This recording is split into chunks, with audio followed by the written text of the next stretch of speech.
GM, we do a little, fam. We are back with another episode of Season 3. Before I jump into who the guest is and a short description of what we talk about, I would like to highlight that our Season 3 Mint is now live, and we need your support to keep the IRL podcast vibes going. We have a $5 base NFT that allows you to burn one base for an art piece based off the conversations we've had with our guest. You'll need 12 base NFTs to collect a full set for Season 3. There are also 15 premium NFTs listed at 1 ETH each.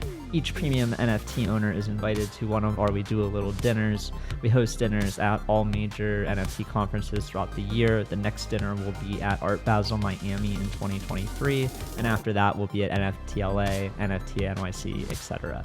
If you miss the first dinner, you're invited to the next one until you get to come to at least one. Premium owners also receive all 12 art claims via airdrop, invite to a special Telegram-only chat for premium holders, and all future drops for the pod. Without further ado, let's get into the latest episode. In our second episode of Season 3, we are joined by the awe-inspiring and inimitable Jake Fried. Jake is an artist who uses ink and whiteout to create insane animations. His work has been auctioned at Christies, exhibited at the Tate Modern, and many more galleries around the world. In his spare time, he also finds time to teach. He's a professor at the Massachusetts College of Art and Design and also at the Museum of Fine Arts in Boston. We dive into Jake's background and artistic journey, from how he developed his incredibly unique style and process to becoming an art professor in Boston. We touch on how psychedelics impacted his life, and so much more. As always, this podcast is for entertainment purposes only and should not be relied upon for investment decisions. Andy, Dees, and guests may own NFTs discussed. This is Andy. Yeah, I'm Dees.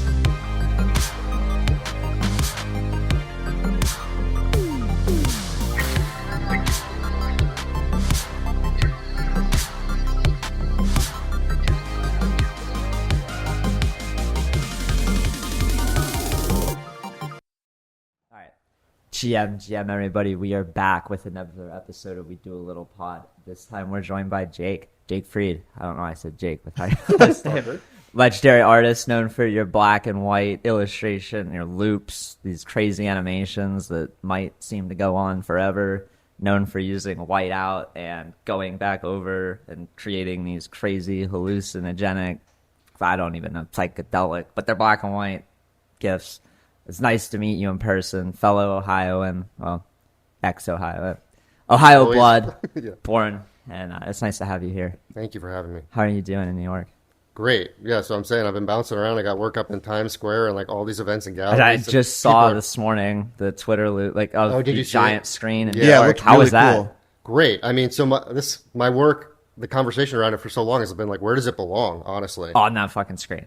I mean, it like, I belongs didn't say everywhere. So it's like I've been making this work and like I've always seen it in like museums and gallery spaces in my mind, but just it's mostly lived online. And then people kind of, and television and at parties, and just to see it in different spaces, it kind of makes it looks The scale, differently. the scale But I think matters. bigger is better, ultimately. So much. Yeah. Like when you're looking on your phone, even going from your phone to a laptop screen or phone to a computer screen makes a big difference. But then Yeah. seeing it on like the monolith in Art Basel or something where it's bigger than you in person. Like I imagine seeing it in like Beeple's studio or something crazy. It's like any time when you're overwhelmed by the display, it hits different. How did you get started?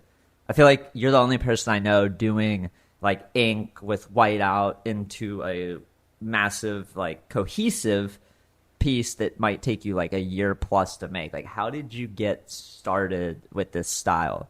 Yeah, it's such a long story. Let me try to make it short. You can make it as long as you We want. like got long time, stories. Yeah. All right. So- Well, growing up, I wanted to be a painter because I thought I just wanted to be an artist, like a real artist, do like real personal, expressive, like experimental. Were your parents in the art space? Or like, was it just kind of that was what you wanted to do? Or? Yeah, so I've been, the older I get, the more I think about like where this started from. Both my parents are lawyers. Okay. But they Very different. I grew up like around art and like appreciating culture, and I think my mom's father was really like the touchstone for like me becoming an artist. He was a color scientist in Detroit, so he like worked with paints, and so it's like engineering meets like color theory meets just like creative art design. And he would paint That's and cool. make sculptures in his backyard, and he would listen to like, he would listen to Bach and be like, "Chick, you got to listen to this sonata." And like, this is like the deep and. very Jewish background. So it was like kind of mixing like deep spirituality with like engineering and art making and creativity, and just this idea that like this is the like we all like came from Europe and like, you know, Jewish refugees, and it's like this is the good life. Like this is what the highest form of like living is about, like culture and like real innovative expression. So like somewhere like along the way growing up, I was like, being an artist is like the most noble sort of like deep thing. And to me, like through Judaism, I really realized like my favorite, like we're like, I'm uplifted by great music, great comedy, great art. And like, to me, it was like always kind of related to spirituality and like faith. And I just obsessively drew as a kid. So that's art for me. I always say like really started my, like I was making art as a kid, obviously like a lot of kids do, but it was like a daily habit thing. I see it now because I have a daughter who's 3. Like some kids just really like to make shit, and some kids I was don't. not like that. Yeah. I would like make shit, show my teachers what is this shit. I don't know. And now that I teach undergrads, I feel like artists are really born, and then they can be nurtured and grow. But it is something that you're kind of like, it's like a brain chemistry thing. Yeah, I think it's very innate. Like Yes. all the artists we talk to, it's like they have a time in their life or very early. It's like they just knew that they had to create shit. It was like, I don't really have a choice. If I sit down idly, this is going to come out. That's what I do with my time. Yeah, that's it's interesting to put it that way because, like, for me growing up, I liked to draw, but I liked to, like, I had a book that taught you how to draw dinosaurs, and I liked to follow the instructions of now you draw a circle here, and then you draw this, and then after an hour you have a T-Rex. And, like, but if you said, okay, now Andy, draw a T-Rex, I was like, I can't do that. I have to have this. Or, like, I grew up playing piano, and it was like, I have no, like, ear for music, but I can read sheet music, and I can follow the instructions, but that was like the extent of it. And so like, I just knew that this wasn't something that I was like, oh, once you take away the rules, I can't really do it. It's like the cook versus chef thing. Like, Yeah, you're yeah, able yeah. to do it as a cook where you have a recipe and you follow along, but you're not a chef where you can like look at a list of ingredients and be like, oh, we can make this meal. Like, Yeah. Yes, I can relate to that with other art forms like cooking or dance, where it's like I can follow dance steps, but I don't have like that innate like just groove. But yeah, I just love to draw and make stuff, and really like when I started to like I get 12, 13 years old, where I really felt like I was like becoming. Like, So did you know awakened. you were good? Yeah, I got a lot of positive reinforcement, and it also felt like kind of magic, or like I was saying before, not to get like too religious about it, but like something like deeper than myself was coming through me. Yeah. Where even now, like talking always feels like I'm trying to like translate what's in my head through language, where drawing just felt like a direct one-to-one sort of thing. And it's always weird and strange, and always felt like, whoa, that's really me. Like it felt real or authentic. And yeah, I got in the habit as a teenager of just pursuing like being a painter and making large scale paintings, and like what most kids do, sort of like imitating and riffing on a lot of like at the time like 80s and 90s kind of like contemporary art. And then always having sort of like a sketchbook life where I would just like fill up sketchbooks. And again, the Ohio thing. So teenager in Ohio, I started to feel like I needed to go, like, get out of here. Like, the whole point, kind of like my hero's journey was like to get out of here Ohio. and go see And you're the in real Columbus, world. right? Yeah. So Bexley specifically, Nice. Which, like, looking back, like just a blissful, kind of beautiful, peaceful Still, childhood. still a very nice pocket of the city that is a little more affluent, a little more friendly, laid back, not really violent. It's still it's like held still in that regard. Yeah, and so which is kind of like the worst thing for someone like me, like when they're 13 or 14, it's like nothing's going on here. Yeah. Like, You need a little more angst or something. this is supposed to There's be no edge. the best.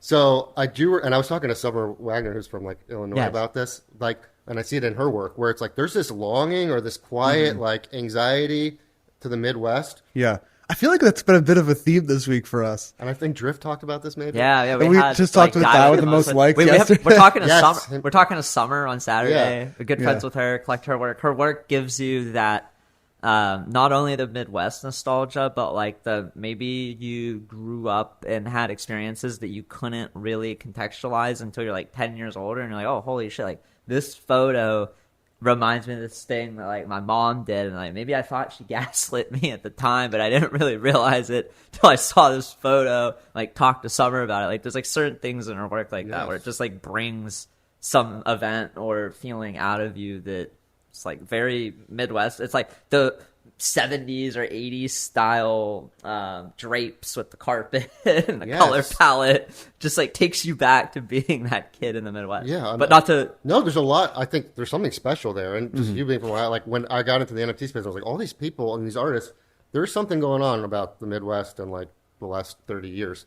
Even like Ben Zank's photos like have that same kind of sterile, like my grandma's house vibe. And Brooke is from Ohio. Brooke DiDonato. I totally feel it. Now, nostalgia's a bitch, like that, like thinking back of this time and kind of like with better context and stuff. It's yeah. So getting back to the story, it's like I liked to draw a lot, and I ended up. We can get into it more, but like, you know, obviously getting into like psychedelics and weed as a teenager in like Ohio. And I had the opportunity to go to RISD summer camp, which is a really good school in Providence, Rhode Island. And that was when I was first like spent a summer with like all kids who were like really talented artists, teachers who like really taught at like art schools and were professional artists. And it was like an immediate, like, oh my God. Like, I knew there was something else out there. Yeah, I was probably 15. Nice. Fort Thunder was like an underground, like artist squatting, like warehouse there. And it was like I really felt like I knew I was meant to be like a real artist. And like, I finally, like I was getting that reinforcement from the real world and I really enjoyed it. And I came back to Ohio and I did have like, I suffered through depression and anxiety as a kid, but now looking back, I think it was just like being a kid and being kind of stuck in a place I didn't belong or whatever. But I was like, I wanted to drop out of high school or I just needed to get out of there. It was very You were just like, I need to get out. Yeah, like, I mean, care. Yeah, I think I might still have it. And it's good for an artist, but like sort of these like grandiosity, like I just knew I was like, I need to do something more. And I ended up getting into a private arts high school in Boston, outside of Boston. I mean, were you somebody who had been to Boston a lot before? Or was that one of your first times ever in Boston?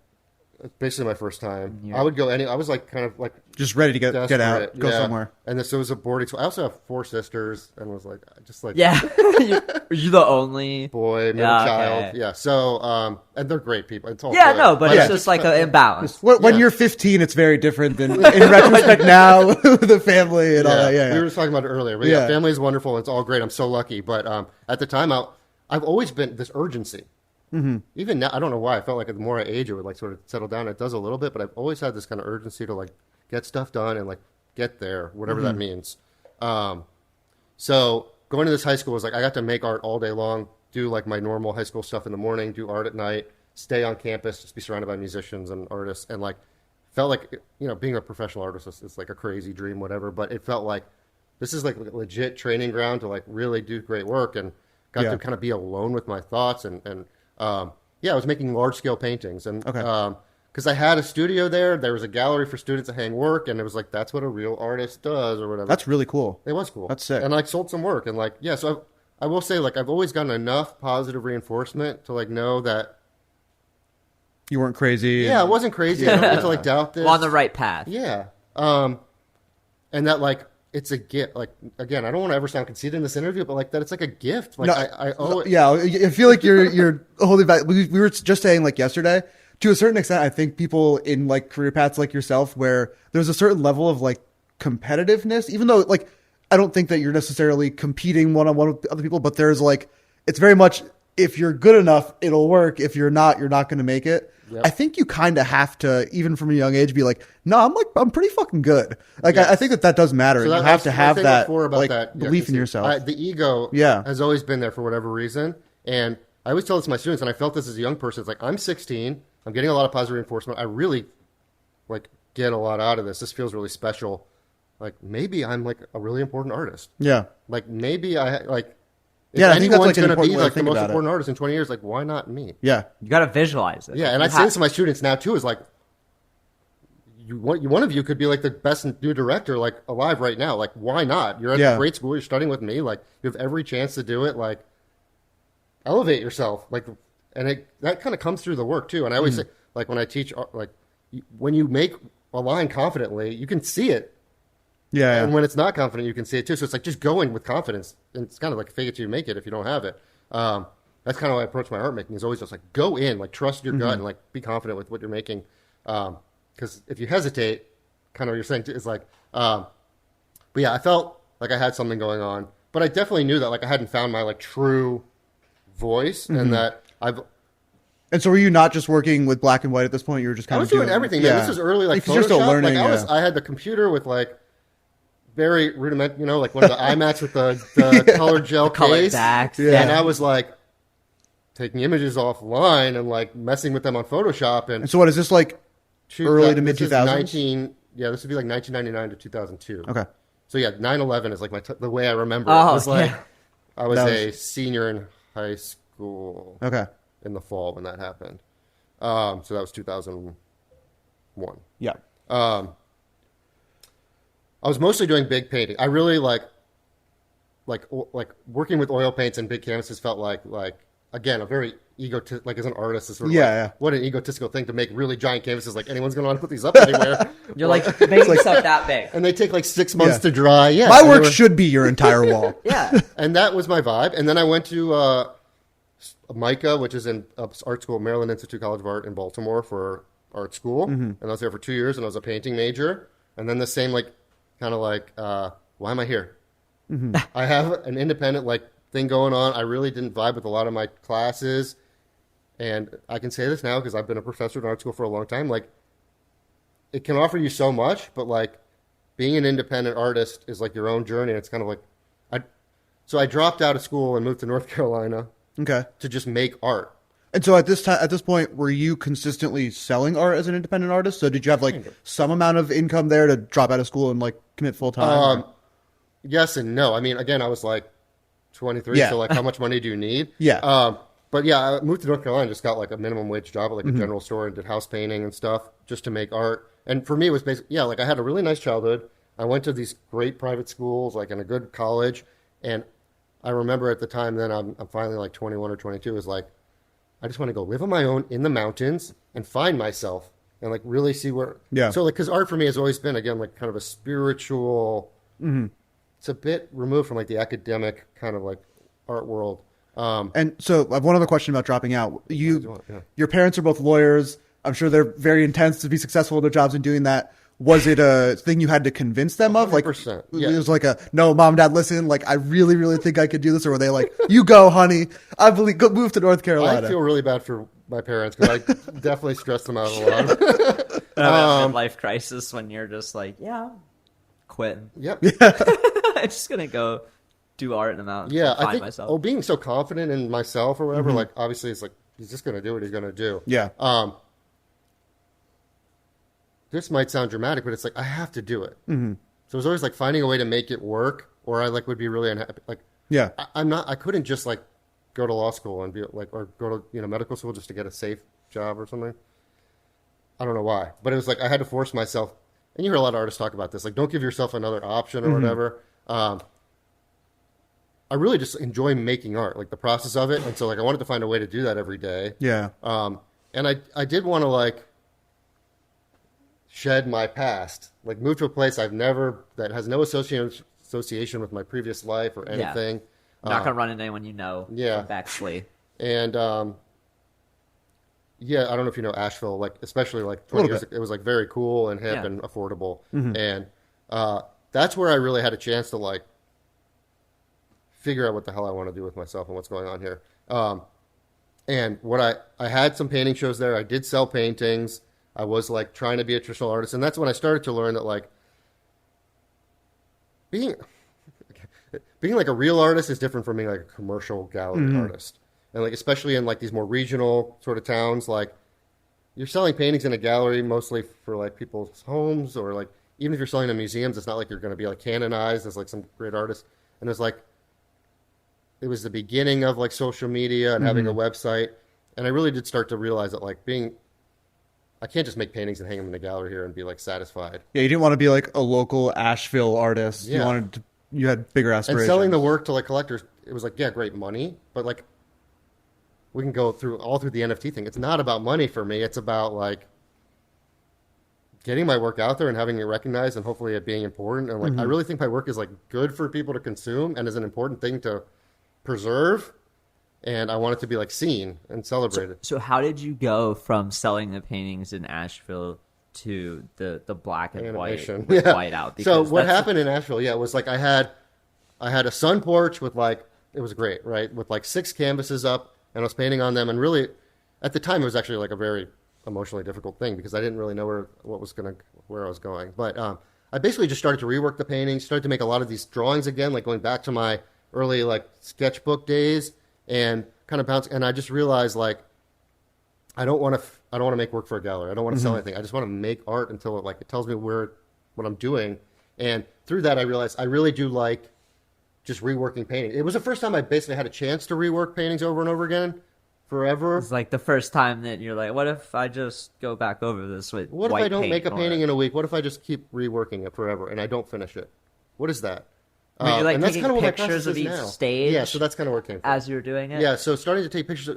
It was like a back and forth. So I would take pictures of each stage, see how they evolved, but mostly for me to like figure out like what I think is the best, and I could go back to it. And then I did start to like see like, okay, this is sort of like a cool sequence. Yes. At this time, though, I was like, I'm not a filmmaker. I'm not an animator. And I was like, animation, I never studied it. Animation's kind of like, I don't know, like a mainstream art form and not like really fine arty. And this is when I was like, I need to. So I knew that I had something here that was like process based and like I have something cool, but like maybe, and I really thought to myself, like maybe I don't actually like sell art or finish art. Maybe it's something more conceptual and like performative. And I also realized I don't want to just work at a convenience at a general store in North Carolina my whole life. Yeah. That's novel. Right? So Not the most inspiring yeah. artistically. So what I did was I went back to Boston and I enrolled at BU for art history. And thankfully got to transfer a lot of my painting credits and credits from art school. Nice. And so I did like a year and a half to get like a BA in art history from BU, and got to be at Boston University and got to be in Boston again. I moved directly across from the Museum of Fine Arts. I just knew like I needed to talk about art with smart people, write about it, be forced to write about it, be forced myself to go Just to the kind of museum have it like every day. consume you. Just like I want to be a real artist. I want to be in the world. It Like, goes back to like the urgency that you had. You just Yes. figured like it's not happening in Nashville. I need to put myself back in a cultural closer to epicenter Yes. where there's history and smart people and people who care about this. yeah, And not to put North Carolina down or Ohio down. I talk to people from Ohio. It's like there's a slowness or like a there's no everything's sense of fine. urgency. Yes, exactly. Like you come to New York City, there's a sense of urgency. I walk outside and I could get hit by a car if I'm not paying Yes. attention. If you're not walking fast enough, the person behind you is going to give you a little elbow and Yeah, like give you a there's hard not- time. like, in Ohio, it's just like people will walk around the road to walk around you. They'll wave. It's just like, hey, how are you doing? I don't know. I'm gonna go eat myself and watch 8 hours of diner drive-ins and dives, and then go to bed and do it again. There's no urgency. So you're in Boston. Yep. You feel this sense of urgency. You're in your early 20s. Now you have a degree. What's your first job after this degree? Yeah, so I started while I was still in school. I started interning at the museum, like volunteering. Somehow I got, it's hard for me to remember the specifics, but I was like, I think one of the first things I did, literally, they do educational programming there, and they teach students with like low vision or blind students. And I was like, I would be someone to like hold their hand or open doors and like sort of be an assistant. And then I started, like, I'm a good artist, and a lot of the education there is about making art in the studio with kids and teaching art in the galleries. And like, I'm studying art history. It's kind of like the perfect balance of art making and art history. And I obviously like to talk a lot. And I never, again, like I hated kind of school, but I fell into it. I was like, this is the perfect gig for me, where it's like every day, instead of going to work at a general store, I go and teach art in the museum and get to be surrounded by it. And like getting up to go in the museum before it's open and like walk around. And this is an encyclopedia collection, like the Met or whatever, and just sit with like an Greco painting or like a Rothko and be like, I'm just alone with this shit, like this, and really feeling like I want to be like what you were today. Yes. And then teaching and making art in the studio with people, and then getting to go back to my apartment and like make art, it like really got me going. And yeah, it was enough money to like live in a studio apartment in Boston. And this is where I had to scale things down because I didn't have space. I couldn't really paint with oils You have there. 6 big canvases on Yeah. your back porch. So it really took me back to the hand-drawn stuff. And that's where it was like smart. I got my first smartphone. YouTube had like streaming video for the first time. I was making this sort of 2009. yeah, maybe a little bit earlier. Yeah, 2009 I think is when I really started putting my animations like that kind of look like what I'm doing today online. And they honestly, they blew up. Like they got so much attention because they're like really different and unique. So different. They're on. and this is what's leading to today, but like it's an online native art form in a way where I did start to realize when I was making paintings too, it's like most people don't see my paintings in real life. They just see a slide image of it, or they see it in a book or a magazine. Most of the art I've seen my whole life has been in books and books and screens. Yeah, books and screens. And so it's like, why not just make art for that specifically? And then when you start drawing and scanning it and doing it on a screen, you realize, kind of talking about the Times Square thing, like scale doesn't quite matter anymore. Like I can draw these really detailed images and blow them up the size of a building, and they're still really detailed and they still work. So I'm teaching at the museum. I'm starting to make this work and putting it online. And yeah, I like the world told me, like, you got to kind of keep going with this. And for me, I really like the process. So let's get into it. With the process, what it does for me is like, I rework the same drawing over and over again and paint on top of it. How I got to white out and ink was like, I wanted to dry fast. I just want to go to the corner store and buy my art materials. I don't want to go to art stores anymore. It was really like a utilitarian. Yeah, and get rid of all like the fuddy-duddy, like being an artist. Like I had this big studio, kind of what I was trying to do in North Carolina. I had this big studio, big canvases, paintbrushes, and like splattered paint, and like kind of fetishizing the process. And it's like, no, I just sit down at a desk. I got like these, I use coffee to stain it, and I use like a pen and a whiteout. And I think there's something really special about that. Cutting out all the fluff. Yeah. And then constraints on you, and then you're letting the creativity kind of take hold with those constraints and seeing what comes out. Yes. And that I can just work on something every day and then wake up and kind of just rework it and know that like everything is adding to this larger whole, and that I don't need to make a great work of art every day. That's like, it's work. Yes. Plug away at it every day, and then over like 6 months to a year, like this mind-blowing, unbelievable thing that you could have never conceived in one day. It evolves It was sort of over magic. time. Well, that's one technical question I wanted to ask you. I think I might have a rough idea, but like how many frames per second is an average animation of yours? Because you have animations like a minute, and only has like 24 frames per second. You're like, wait, it's like 100 plus of these that you went over, and you're like, wait, that took you over a year to do. Like that stuff, it's a mind fuck to me because you watch it and it's a minute. I'm still not sure that people really appreciate it. Like most people who see an animation on Twitter, I don't think they really even are. So much of my job is just educating people about it, and NFTs have been great for that in a lot of ways. But yeah, I have that one. I gave you some stickers earlier. The Night Vision series is like every individual frame from one of my Night Vision, was from my Super Rare Genesis, but there 1,440 of them, and it's a perfect way to see that like it's one image leads to the next. They're all interrelated, but they're all unique and different. It takes a long time. It's a lot of work, but it's like there's no other way to get there, and it's so special, and it feels like it slows me down in a lot of ways, and I do think there's just something conceptually so cool about spending a really long time on something that's really short, and that time is... So going from painting, which is really just like 2D image in space, like time is so interesting. And like it's so relative. A lapse in a year in a minute, but we know all the work that went into it, and then when somebody else consumes that in a minute, they're getting a year's worth of information put back in there. To me, it feels really authentic. Like it's like I can't preconceive it. It's really a reflection of like my lived life, and it like informs itself as it goes along. And I just fell into this process. The process just works for me, and that's what I try to tell artists too. It's like, don't find your style, find your process that like engages you creatively and intellectually, that you can like never get tired of.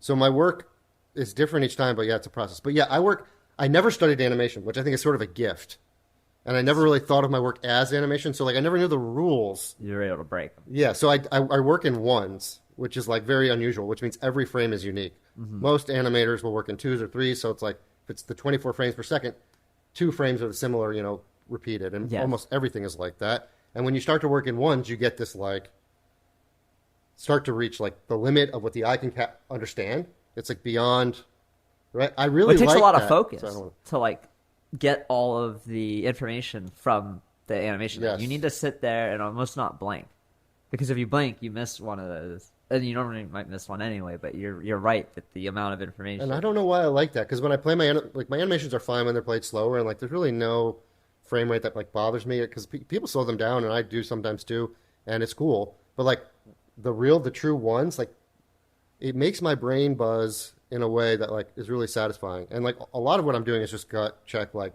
does this feel like super powerful? And it's like when you're listening to a higher like BPM song and it's like your body just falls into the rhythm of like that bass line. Like that's kind of how the frames are when they're moving. It's like they're fast enough that it keeps you locked in and engaged. If they were a little slower, you might find your mind wandering a second, or like it doesn't feel like it flows as well. Yeah.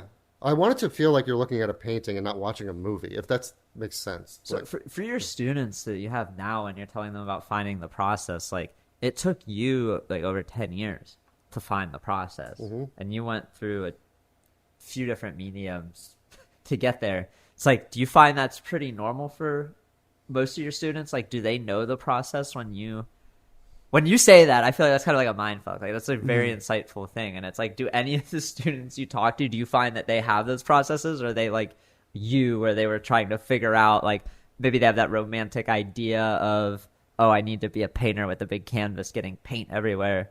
Like I've never really thought about that before, but I'm curious how many people come to you with like a process rather than a piece. Because I can't imagine it's more than like 5 or 10% of your students. But yeah, I mean, to talk about that, like every student's different. And like I was saying before, I think like artists are born in a lot of ways. And so like some people just have like this innate kind of unique voice and something to say and unique approach and talent that not everyone has. And I feel like it's a lot easier when it feels like you're trying to find your true self and it's coming out of you, and just like embrace yourself versus like you're just trying to pick something to do. Most of my students are studying animation. So most of them don't want to be fine artists. And I'd say I teach at an art school with all the different majors. I'd say only 10% like want to be artists. Gotcha. You know, most of them want to be like designers or architects in or the creative for field, studio. but not actually like the life of an artist. Independent. Because it's such a crazy sort of like aspiration. I mean, anyways. It takes a lot of confidence. It takes a lot of and faith. like a pretty high risk tolerance to a certain extent too. Yeah, I mean, you have to be able to deal with big swings. Like we talked to artists who are like, I didn't sell a piece for like a year, or like, you know, I like you said, I had to go get a job at well, the this, so corner yeah, store. it's like I've been teaching at the museum, and then I don't. We can keep going. Yeah, no. How did you get to the so like teaching? What was happening? I was teaching at the museum, and I was making these animations, and then like around really like 10 years ago, it has to do with the internet and everything, like culture, but like they started going viral and like getting posted in blogs a lot, and then like animation festivals started to reach out to me and curating my work. I was Joe Pease. We were hanging out yesterday. Yeah, we were both like curated for the Saatchi and Saatchi New Director Showcase, and they showed it at Cannes and Film Festival and Tate Modern, and it was like I'm being treated as like this new avant-garde experimental animator when I was just like, I thought I was making moving paintings. I don't even know what the fuck. I'm just making cool shit and putting it out there and teaching. Were you on Instagram? Is that how like it started going viral in the early 2010s? No, I was on Vimeo. So Vimeo was like the place for like fine art, moving image work. Okay. Mostly was where I was putting it, and I got like staff pick like all the time, and they were putting my work on. Like billboards in New York are cool, but like Vimeo was putting my work on billboards in New York like a decade ago. Yeah. And there's a whole like niche experimental animation world out there that's very serious. And so I started to like really understand that and go to those festivals and win awards there. And then through that, I got like a cultural council grant from the state of Massachusetts. I got the museum I worked at, the Museum of Fine Arts, hired me to do an artist project. So I worked with like 150 young people to make animations that were put in the contemporary wing. Oh shit. So like I went from like this like honestly this like college dropout, kind of don't know what I'm doing, to being like the world recognizing what I'm doing, and it's like finally like kind of found my groove. It's just an overnight success, like a classic overnight success story of the person who, as a teenager, was grinding their way up with, you know, just feeling this is what I need to do, and then going from big in Nashville working in the grocery store. I think the secret is just make good work and put it out there. I don't know what else to tell people ultimately, because like that's all I was doing. And then, people were like, all right, he's a teacher and he's making this stuff and he's like winning awards. Like, so that's when schools like started to be like, you want to be a professor. So I started doing talks at universities to animation departments. And it's kind of like what we're talking about. I talked to the students, like, I never studied this. I don't know what I'm doing. Like, animation is just a sequence of images one after the other. Like, it's so open. And I feel like this has been what I've been trying to tell my students and anyone who will listen to me is like, I think animation is an art form kind of the future, because screens are everywhere and moving images like Yeah, and See we're how just going to get social more and media- more online. Like it's going to be more and more Yeah. the opportunity to share animation as opposed to still image. And that it's so underexplored. I know it's something that I remember. So our producer Louis Weish is really into like movies and film and stuff like that. And I've always said to him like it's surprising to me, and I feel like this is starting to change, especially in, like the NFT space.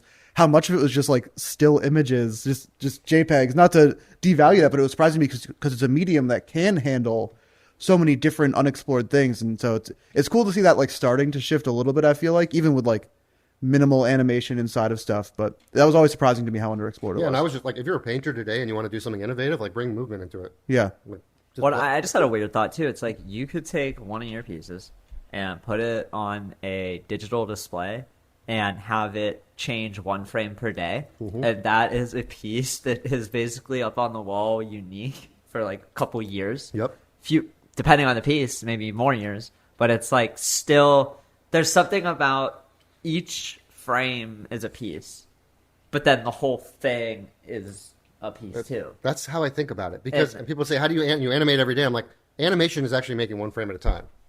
So I'm like really just focusing on each individual frame and trying to see if like that frame can stand alone as its own interesting Yeah. image, and I know it has value and I can move forward to the next thing. Because that's one thing I think is like a collector. It's like I don't always probably want animations on the wall, or at least like 24 frame per second animation in my office in my peripheral view while I'm like looking at a screen. But your work stands alone as a frame as well as the animation, which I don't think there's many other No. animated works that you could do that with. I like you saying. I also, again, talking about like being a commercial artist and like I like thinking my work in museums and galleries and like being kind of like objects of contemplation and not something you might want to live with all the time. And that's Yeah. why I do like NFTs too. Where it's like you can collect my work and appreciate it, but like you don't have to hang it up as is, or you can like just get a print of it. And Yes. Or like the stickers that you brought, Yeah. like they're static stickers, but they're badass stickers. And it's like, yes, I don't always need the animation to get it, but then knowing that animation there is like this like 10x or 100x mindfuck of like, holy shit, they all cohesively go together. I remember the one time I forget the name of the piece. Is the Super Genesis that has the eye that's centered that moves around the whole time. that's mind frame. That one was the one. I was on mushrooms when I saw it, and I was just like staring at the pupil of the eye. Like all I wanted to do was track the eye and let the piece fill itself out. Like I was just staring at the eye and then letting it tell me what the piece was about. And it was one of those things. It was like, is this what he wanted us to do? Stare at this eye? Because like I can't do anything but stare at the eye. And I'm like, every frame where you're drawing the eye, and like this is the focal point where you want everybody to look. And Yeah, I love so. that's how I take it in. It's I'm like, glad it's all experimental to me. It's like I think this is what because like when you look at a painting, your eye moves around it, so there actually is kind of animation to 2D art, right? Like you're moving the eye. you are moving, and artists think about this, right? There's all like the golden ratio and try like there's like actual formal like studies of like how people look at work and where their eye leads. This I forget where I saw it, but people have done like motion tracking. You can like track where people look and taking like famous works of art, and like there tends to be like they overlap like 1,000 people looking at a painting, and like there tends to be similar. So you sort of like read an image, and so with my animation that has so much going on, I did start to think about like where are people going to actually look here, and how do I manipulate their eye and their movement of their eye, and like there's like eye movement therapy. Have you ever? I don't know if you've done that, but like you close your eyes, you move your eyes back and forth. That actually helps with like anxiety, and like there is like That's there's interesting. a lot. Eye in the brain stuff is like super deep and kind of like really fascinating. And I like that you said that. Yeah, so it's like I want my work just there's so much going on. You just know you kind of have to like let go and succumb to it. Which is like some of my favorite, like Rothko, like Pollock paintings. Like that's what you got to do too. Like when you look at a Pollock, you're not like drip, Oh, the drip, plane. drip, drip, drip. The Or splash. Rothko, you're like big field of color, big. You just have to like, right? It's just I guess we're You have to be so a person with these things too. It's like Yeah. you don't get it on a screen at all. I didn't get it until I came to New York. I went to the MoMA and I was like, oh, Scale, I get it. it's immersive, Like yeah. Yves Klein's monochrome blue. You look at that online and you're like, what the fuck are we doing? It's a blue square. And then you go to it in person and you're like, oh shit, like look at the texture on this piece of canvas, not canvas, but whatever material it's made of. Like, look how the light hits it. Like, oh, there's like something here. Maybe it isn't the silly blue square. And it's like so much of that is physical. But then your work is like, well, no, you need the digital. I'm trying to bring the physical into the display digital in a big frame to also get it. Like, you get it on an Instagram reel, but you don't get it until it's big and blown up on a monolith or something. Yeah. And So you were asking, like, people don't know my work's hand drawn, and to me, it's like, that's a bit crazy to me. It looks hand drawn. Yeah, like, I doesn't it? mean, I'm trying to emphasize the texture of it and the physicality of the. So I like bring in that shakiness. The texture is very visible. how stacked does these canvases? I was going to ask. get? People think they go like this. So it's like I work on a watercolor block, so it's like 15 pages of watercolor paper that's like cold pressed together. Okay. So it has a lot of rigidity. I got you. I've like learned over time how to Yes, do like this. I imagine maybe you start out on like a I started piece with of like, notebook oil painting, paper, right? And it was all- post-it note, and you're like, oh shit, I ruined the paper. Yeah. Fat stack watercolor block. Yep. And whiteout is a weird medium that a lot of people don't explore, but like you can, it's pretty thin when you layer it on at 1st. Mm-hmm. And I love it because you can draw over it and it dries like instantly. And I that took a long time. Do you use the sticky liquid whiteout with the applicator that's like a sponge? Yep. Yeah. The little cap with the little sponge. And you don't have any like special tools for it or anything? I'm No? like, again, like I don't know why. I feel like it's more of a, maybe it's a flex, but it's like, I don't even use special pens. I just use Sharpie Ultrafines from CVS. Like, you don't even have like a special like 64 ounce Yeah. drum on the desk of like whiteout. It's like the little 2 ounce whiteout thing. I actually, honestly, like only in the past few years started buying this stuff in bulk. Like, part of it was like pen ran out, got to go down to the store and get another one. How many So like a pens marker in whiteout do you go through like in a painting or Don't even in one count, piece? but like a let's say? lot. Yeah, sure. But yeah, they get really textured by the end, and really that's why I like know that they're done. Because what I love about it, I'll just say this: like when you're drawing on a textured surface or painting, like it kind of like guides your hand, so like there's that previous history sort of informs what comes next, and I really dig that. But it's also very frustrating, and it's like hard to. It's the working with whiteout and pens is like there's a lot of resistance to like making the marks I want to make. Kind of like forces some amount of imperfection. Yes. And it forces me to like, I talk about this a lot. Like frustration is a big part of my process. And like being an artist for me is like generally about being frustrated. And I know People don't want to hear that. They're People like, don't I wanna want hear to create and vibe. And art making is like a beautiful poetic like experience, and being an artist is like being in touch with nature. It's like I'm kind of pissed off all the time. Yeah. I'm actually very frustrated. frustrated, suffering. Yeah, like, and I know, and everyone's like, you don't have to suffer to be an artist, and blah blah. I'm like, you don't. I mean, but, it takes like I a don't know. lot of pressure to create a diamond, right? Like you don't just like create a diamond with no pressure. So Yeah. there's something about the frustration, the tension, and all of that. I like making it hard for myself, and it's like sometimes it hurts my wrist, like what I'm doing. It hurts my eyes, and it's like hunched over and all that stuff. And I don't want to psychoanalyze myself too much, but it kind of goes back to that like the real spiritual search for meaning is like something that should be like fought for. Yeah. And it's like you have to fight. earned. Yeah, it's earned. Yeah. And generally when it's like too easy or things are kind of free flowing, like it doesn't feel meaningful to me. I'm not saying why I like spending like a year on one thing. It's like when I make it in a day, it just doesn't feel like worth anything to me for some reason. And so are you typically working on multiple pieces at the same time, or is it one piece at a Typically time? one piece at a time. And the truth is, when I'm making a piece, I really try to... I've been doing this now for like over a decade, so I get better at trusting the process. But I really always go into them being like, I might never finish this. Yeah. I might never put this out. And that's okay. I have to do that. Otherwise, I get so hung up on like, this is going to be a thing that's really good. Like, I couldn't do... Because especially when I get like halfway through a piece, I'm like, this is really kind of fucking cool. Like, I'm into this. And then I don't want to fuck it up. Or like, I have to let go and be like, it's is okay pressure. if you just throw this away. Yeah. Dumb question. Yeah. How big is watercolor paper? Like, The one, what's I'm like working like 9 by 16 inches, Okay. and I scan it on a scanner bed. It's all very. I have a computer, so this is like the setup. I have the piece of paper, the ink, the whiteout, scanner, my desktop. I scan what's on the frame. I see it up on the screen, and while I'm working on the next thing, I see the previous scan, and then I can throw all the scans into a timeline and just like kind of scroll back and forth and kind of see how it's moving. Yeah. like when you first started out, you just get like a little blip, and then you get a this, and then I don't know if I'm being recorded on video, right? But then it's sort of like it's watching it kind of grow and flourish, because I start from zero and it's all sequential from beginning to end.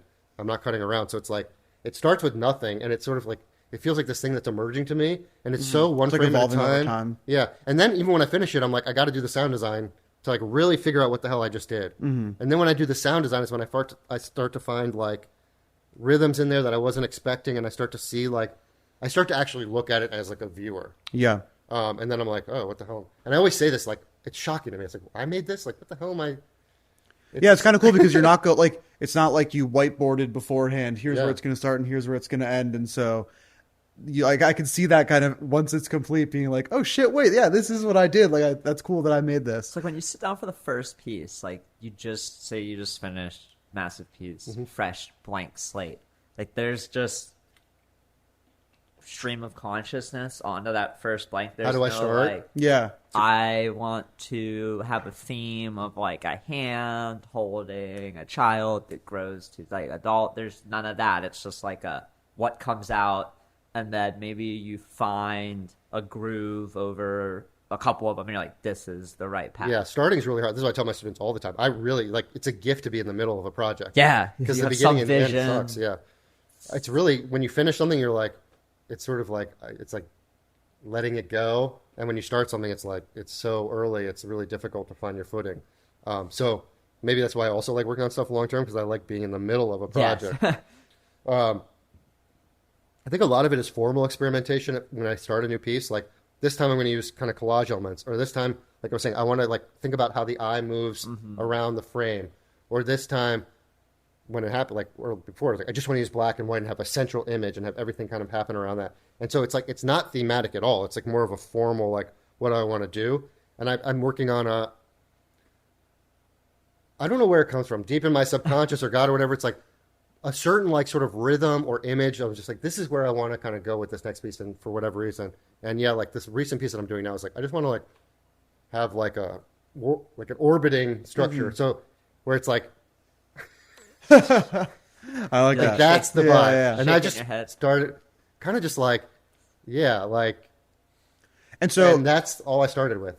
And then it's like fudging around until you get, because I can like scan frames and then say, I'm going to drop that frame, and kind of, sometimes I'll do like 20 frames and I'll go, let's just cut 19 of those out and go one to this next one. Nice. And there's a lot of playing with that, like cutting things out. But yeah, once I find my footing, then it's like, okay, getting like, I was talking to T. Joe about this last night, like really kind of symbolism and really like opposites and contrasts. And I'm trying to make work that feels like personal, but also like timeless, and tapping into a lot of different cultural like archetypes and symbols. And really a stream of consciousness, let it emerge from me and not be too pre-planned. Yeah. And it's, trust the process and see what comes out. Yeah. And then a bit more about like that like process. How much are you letting, let's say you're like halfway through, how much do you let the first half influence the next one that you do? I assume that as it grows, kind of you get more and more influence for each one, and you like each day you sit down, you have a bit more of like a plan of like, okay, based on what I've gotten up to this point, I kind of know what today is going to look like. And then eventually it's much more structured. Yeah, if you watch my work, I mean, I think there's general like, it's not narrative, but there is a general kind of timeline, and all my work is sort of made to loop forever. Yeah. So I do think of it as sort of a life cycle. We were talking about, like the human experience before. Yeah. But like you're born out of nothing and it goes to blackness and it resets. And so for me, I can only use my hands to describe this, but it's like there's this arc to it. And so I definitely feel like, I'm 20 seconds in, I'm like here. And like generally kind of, you think about music. Yeah, it's almost like just like storytelling in general. It's almost like a sine wave or something. Yeah. Like you're just, the piece is a wave, you're trying to hit the peak at the right time, and then you're trying to hit the trough at the right time, and then you want it ideally to loop so that it's just a and wave. it's like the hero's journey, or just even like the A-B chorus, like, and there's an internal logic to it. And it really, like, I never studied math, I'm not like a numbers guy, but like there's a lot of math involved with this stuff, because it's like, 12 frames from here to here, then like 12 frames from here to here, and then like 24 frames here, and then like 16, and then it's like, okay, there's like I have all these internal rhythms and logics to things that are moving around the screen. The hardest part is like keeping track of everything that's going on, because I mean, over 1,000 frames. some of those pieces I have like 14 different movements like at the same time. Yeah. And it's like, just like, okay, that moon is like moving one increment over here, and this hand is like clenching this little bit amount over here, and this head is, and it's like just coordinating all that. I think I like that. I like generally my process is really working when it's like so meditative that I'm just like so locked into it that like everything else disappears, and I'm just like, I just like being in Do you ever like leave notes for yourself about that kind of stuff, and like, or is it just the art? Yeah, I do, because well, this is what I do. It's like, you're like, do you ever pre-plan it? No. But then it's impossible to not like look at it 5 seconds in and be like, oh, this could go here. It should be better. So what I think I'm doing is like subconsciously, I'm like always thinking about it in the back of my mind. And I'm letting these different voices in my head like argue where it should go without trying to like intervene too much. In like prefrontal cortex or whatever. And like, and then it kind of just comes out like when I'm making it. But usually when I pre-plan it too much, it's like it's the wrong choice. Like it feels pre-planned, and I like that people see this in my work. Like there's something unexpected, or that's why it feels stream of conscious, because it's like it's not completely like rational sort of things that happen one to the next. And I like that vibe. So it's like I'm always trying to tap into that. Like even for me, like that's just a weird like unexpected turn. And I think about it like good jazz or music where it's like, right, with music that's satisfying, like mainstream music, we like it because we can tell what's going to come next. But that's not like always the most fun stuff to listen to. That's not very avant-garde or interesting. That you've seen 300 times. Yeah, and like really good jazz, or to me, like even really good pop music, where it's like there's a shift in chord structure or like an unexpected. I really like a lot of hip hop is using sort of like sound effects or like in cool ways where it's like, whoa, they're like bringing in like a squeak to every beat, and it's like that's just like unexpected, and kind of like it's like music is, we're all doing the same thing over and over again, but like when you can kind of find a new way to play with it, it makes my brain kind of come alive and it feels fun. So I'm always trying to kind of tap into that. And who are your favorite hip hop artists? I don't know. I've been listening to like the Skrillex new stuff. I haven't listened to it yet. Oh yeah, it's just like good beat making and kind of like, again, really fast. Skrillex's new stuff? I listen to 3 a.m. too much. That's like the song off the new album. It's like 15-year-old kid's vocals. Really? Yeah, the Christine, or I forget. Like you click like who's in the album, and then you're like, wait, this kid's like 15. Like Skrillex. Well, that's, I think, some of the best work is always made by young people, and really. And then maybe they're breaking the rules. Like I think that's an important thing in our society right now, is like to break some of the rules with creating things. We've gotten to a point where certain things get stale and they get overdone, and people who are younger, who don't have the preconceived rules and notions of how things have been and how they need to be, like, can come in and break it and do cool shit. I think of like Lil Peep when he was taking samples from like music I listened to in middle school and then like rapping over it. It's like no one fucking did that until he came out. Or maybe people did, but he got inspired. But he's like the one who blew it up. But, like, someone has to come, break the rules, and then show other people like, hey, you can fuck shit up and get a better result than what you're seeing everybody else put out.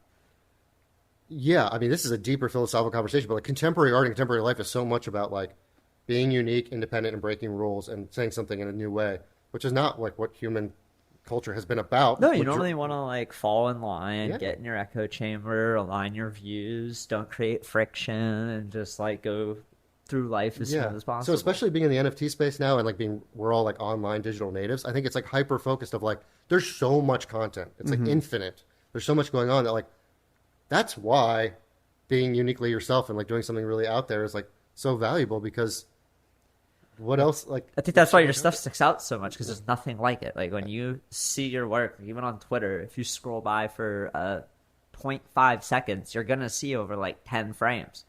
And that 0.5 second scroll, and you're like, wait, what was that? Like catches your attention in a sea of just not, I don't know. I love that. I mean, a more than sea anything, of, I don't want to say sea of shit, but it's just like when you're scrolling, you're looking. It's mostly a sea of shit. Yeah.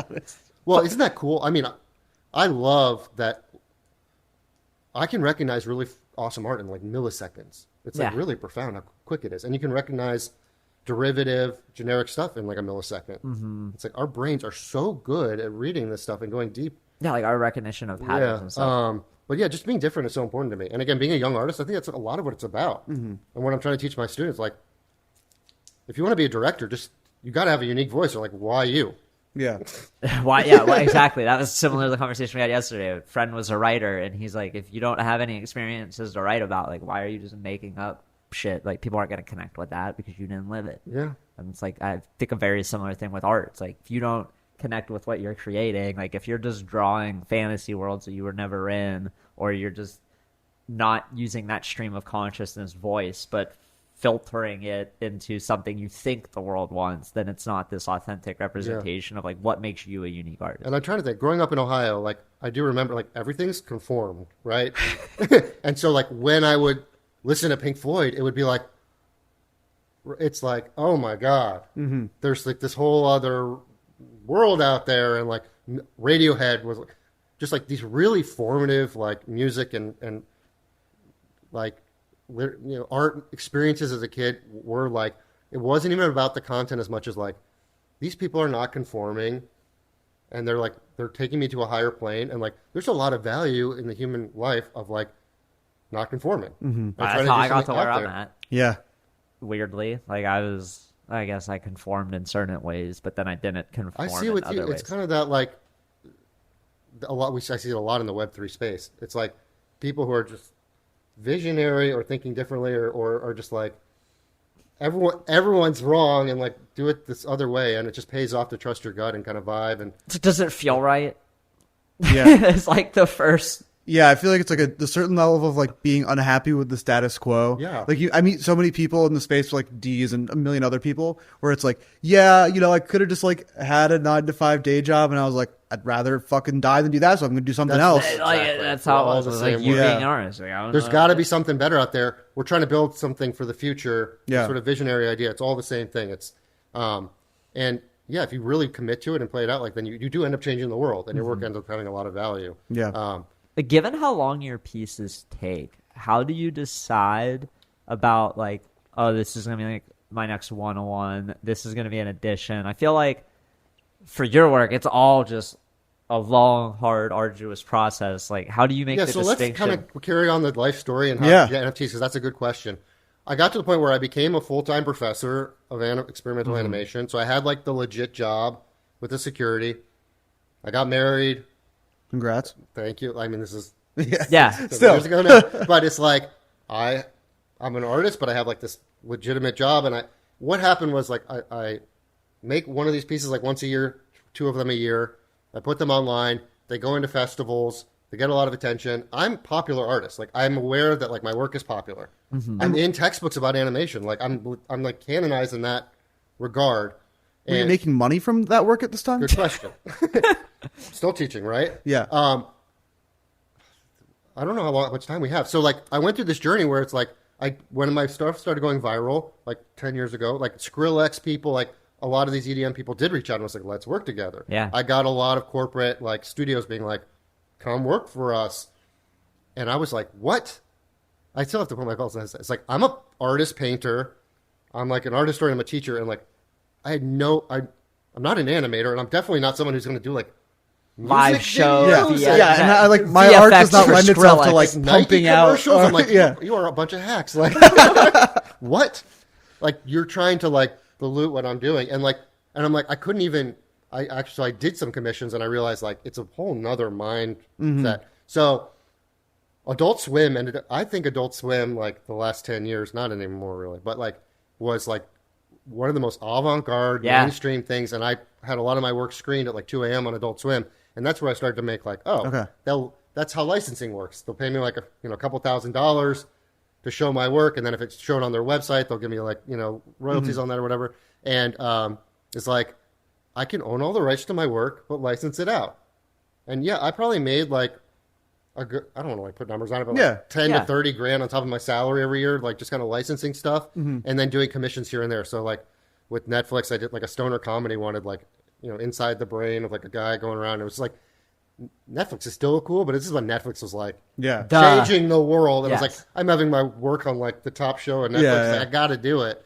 I got to be part of this. And it's like a lot of people now say, oh man, I know your work. I saw it on Adult Swim. I saw it on Netflix. And it's like, that's when I started to realize, all right, as an artist, you like, don't be so, I'm kind of like the whole thing, don't be so high. don't take like, yourself too uppity. serious. Don't be so Yeah. uppity. And like, art doesn't have to be about like, I really believe this. Art is for everybody. And like my art should be like, I want people to be like, like people are like, does it make you mad when people are like, your work's so trippy? Or like, I'm like, no, because they're kind of engaging with art like at the level they want to. And like, it's all like my art can be popular culture and can be like avant-garde at the same time.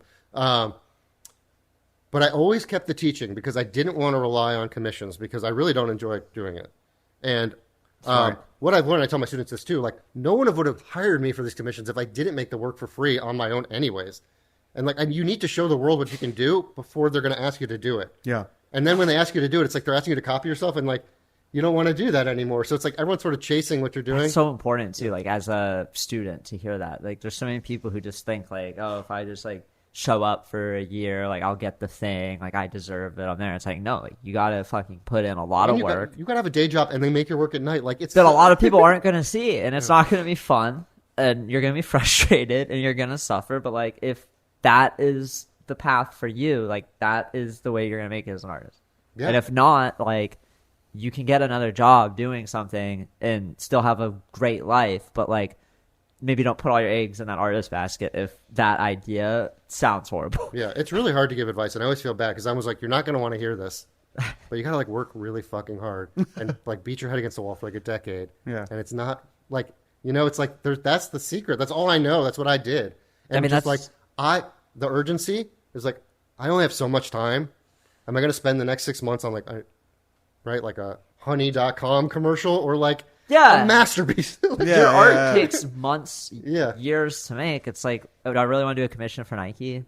Like, this is my 2014. This is my 2015. Every day. I'm still dealing with that, but that's why NFTs have been like this godsend. So, but so you get an NFT. When I get it, so what I was trying to say is like, I sort of feel like I plateaued though. It's like I'm a serious animator. I'm a full-time professor. My work is respected. I'm not getting. Where do I? Can't sell my art. I'm not selling it. I can't sell it, and I'm still like considered an experimental animator, which is great. But my whole life going to these animation festivals, I'm like, I'm not really, I don't really fit in with them. They all, and even when I'm teaching, they geek out over mainstream animation. They love the history of like Disney and Warner Brothers and all stuff. It's like, I dig that stuff, but like, that's not my source material. And when I go to these animation festivals, it's like, there's my piece. It's a minute long. Here's like a 30-minute piece about like a young woman in Iran. Like, and I'm like, this has nothing to do with it. These could not be more different.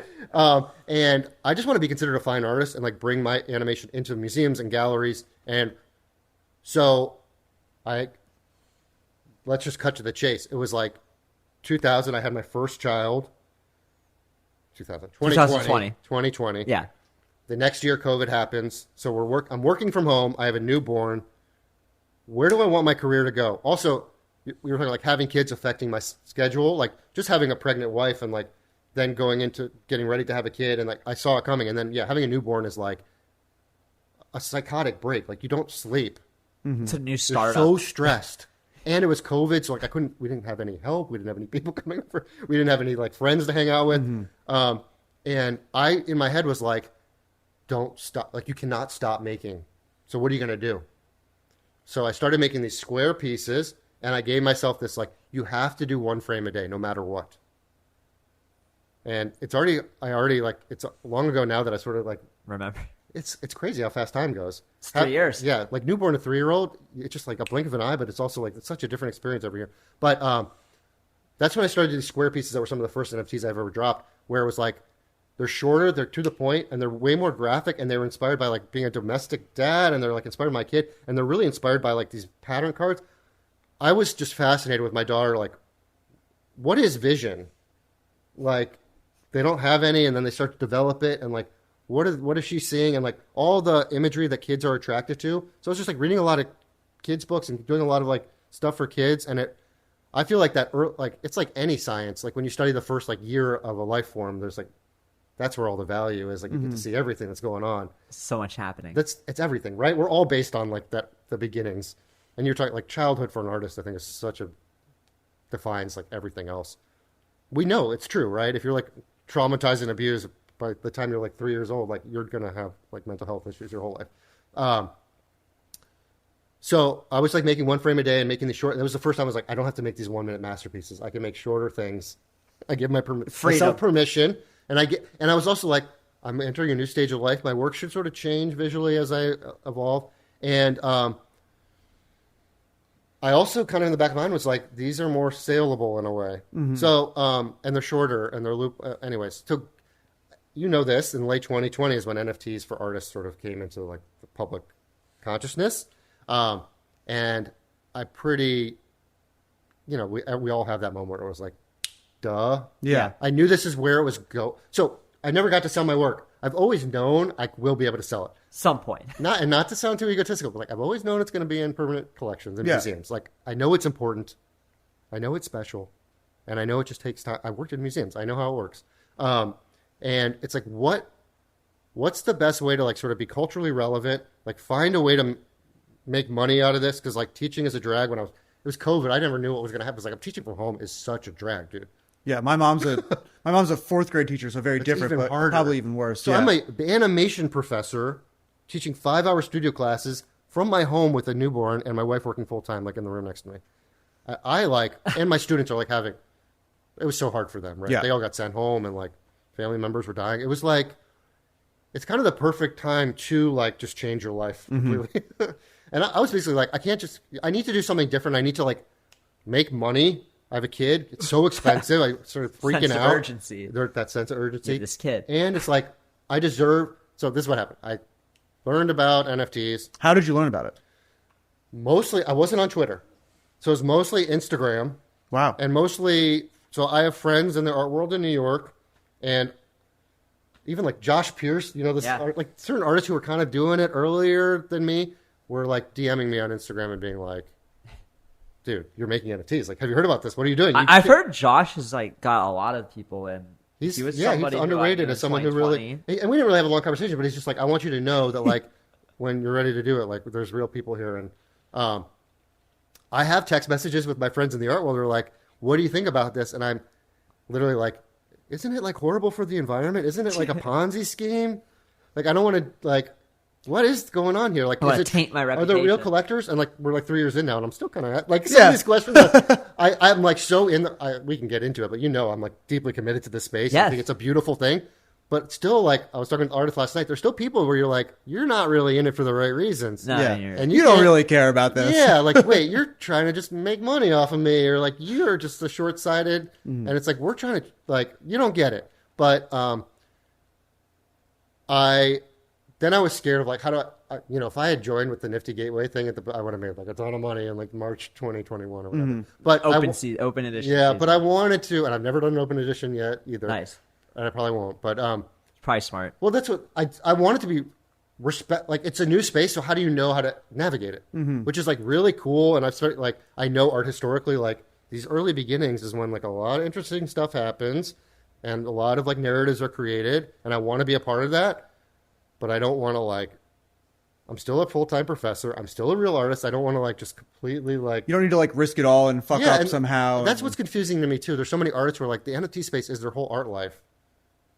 It's not like an extension or a new wave of it. It's like the whole thing, and I just don't see it that way for me. It's like it's part of. Everyone's like NFTs versus trad. It's like it's all part of the It's same. just part thing. of art. Expanding the boundaries. Yeah, and the tech is changing, and so the world changes, and blah blah. But we can bounce around here. People have been asking to buy my work for a long time, and I just didn't know how to do it. And like through a gallery, it's all so convoluted, and they want to sign you. Take a big cut. Yeah, and like it's also like you're a physical gallery. My work's like digital online, and send you the MP4. I'm going to put it on for free anyways, and galleries aren't cool with that. Yeah. And then if I sell it, it's like the collectors in the trad world are like, so I'm buying a monitor with your film on it, right? I'm like, not really. You're buying what are you buying? I don't know. It's the digital asset. And like, well, how can I own that? I'm like, yeah. Do I have a tech product exactly. for you? I was like, well, it'll happen eventually, so I'll just wait. Photography? So what I was like, I have all this work that's really valuable. I could just license it for my whole life, or one day, how do I get in museums, basically? So Super Chief NFT, you know them. Ed. Yep, Ed. I showed with them like 10 years ago because they've always been like, there's been a gallery that's not about like la-di-da. Let's make a lot of money for artists and be really like they almost over curate. If you see what they do, they're just like, let's do everything. Let's put everything out there. Let's have our gallery shows, our parties, our performative events, or there's no boundaries, and I like really respect that vibe. And so he had the NFT gallery in New York, and like around March 2021, I was like, yo, like, I trust you. We could have a real gallery show. I could sell my first NFTs with you, and he could they could kind of like, help me out. Yeah, I know they help were you knew figure you were out what's going going to on. people you worked with who had your best like outlook in mind. Yes. They weren't just going to try to drop And something. what he did for me is like what every artist in the space wants now. I got a solo show in Midtown with like 25 monitors and projections, and they got a PR group to write a long form article about me that they put out in press publications and Juxtapose magazine. They had an opening that was like a real opening. It was a solo show, and it was like a couple weeks after the Christies CryptoPunk thing. So Nice. like the energy There was was a going lot of on. energy. Yeah. Spring 2021 season. Yeah. This was summer. This was the first Summer. time people could go outside without masks on, and like, Yeah, it was like what, like early June. do you remember the right? curve? Like, you look at the COVID curve. It was like the first trough or whatever, and it was just magical. New York man. City was pretty like electric at that time. Yeah. It was really fun. Yes, Yeah. and it was like what we still wanted. I feel like what people are still chasing in the space. People were walking down the street being like, "What is this? Oh, NFTs! I've heard about this. Oh, this art is great."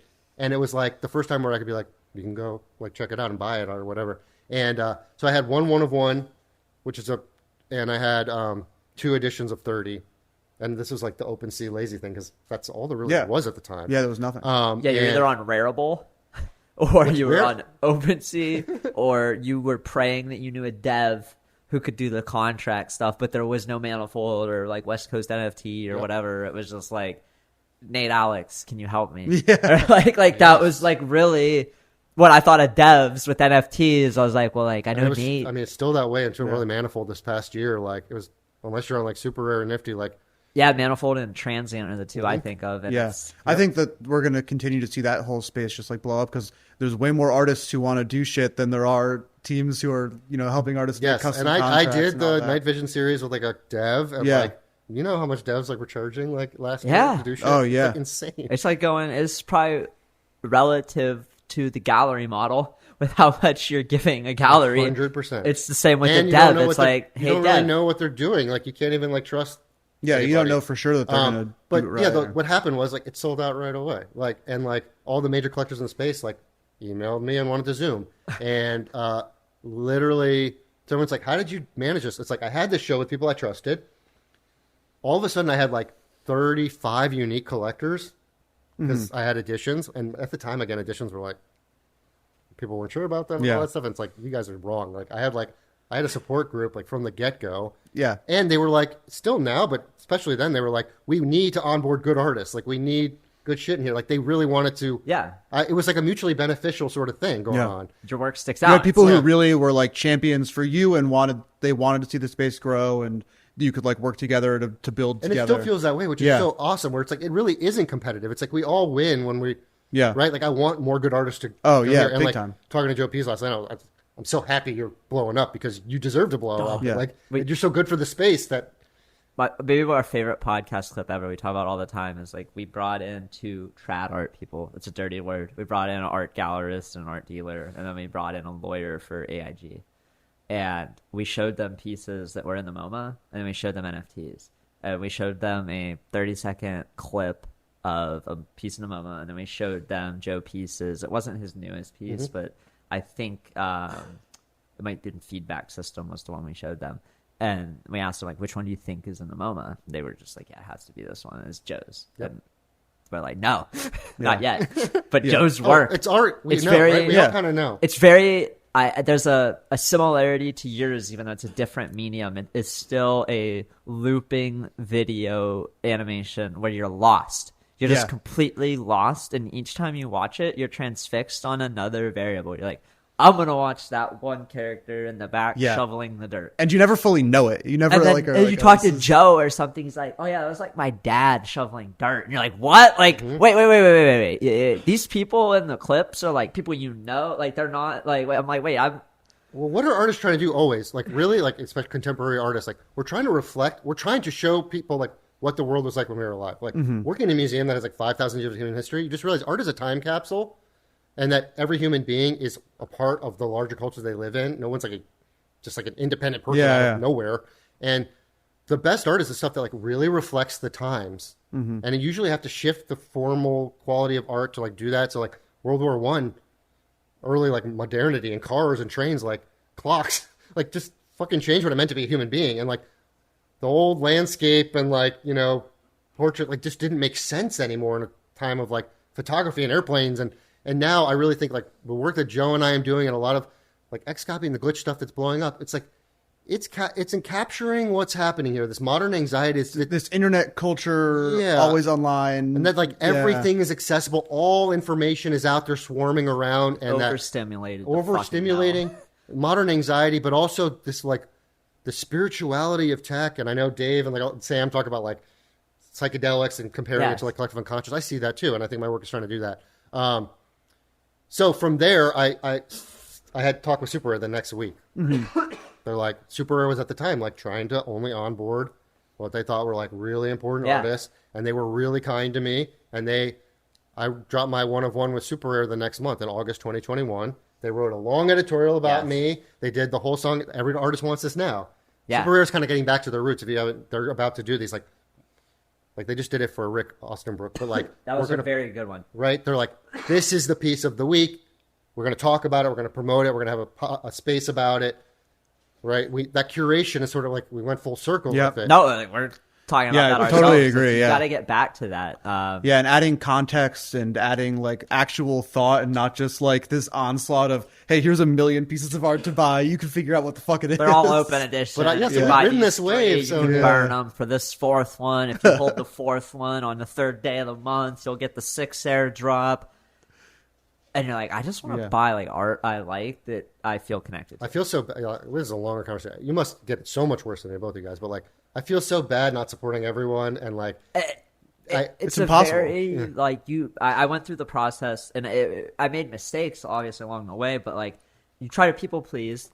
And then you end up over collecting, and then you end up collecting work that you don't really love. Like, you might love the person, but you don't love the work. And in the long term, I think you're doing more harm to those people by signaling. Like you'd almost be better off just donating the ETH to the artist and be like, hey, I want to support you, rather than like buying some of the pieces I've bought. It creates these expectations of like future collecting, and also just like, people are like, oh, you bought it, you love it. And it's like, well, that summer I made a lot of poor decisions. Yeah, it's been tricky. I mean, you figure it out. And I always stay true to myself and my gut. But yeah, when you're an artist and you start to have public sales, there's this expectation to like go back. And then collectors buy a lot of your work for a lot of money, and then they launch a project, and there's this expectation. And it's just like, I love all of you, like, but I got to focus on my art. I got to focus on my own shit. And like you're saying, if the project requires a lot of my attention, I'm out. Like, I've learned that it's just like, it's too distracting. I think that's one thing about this space that hopefully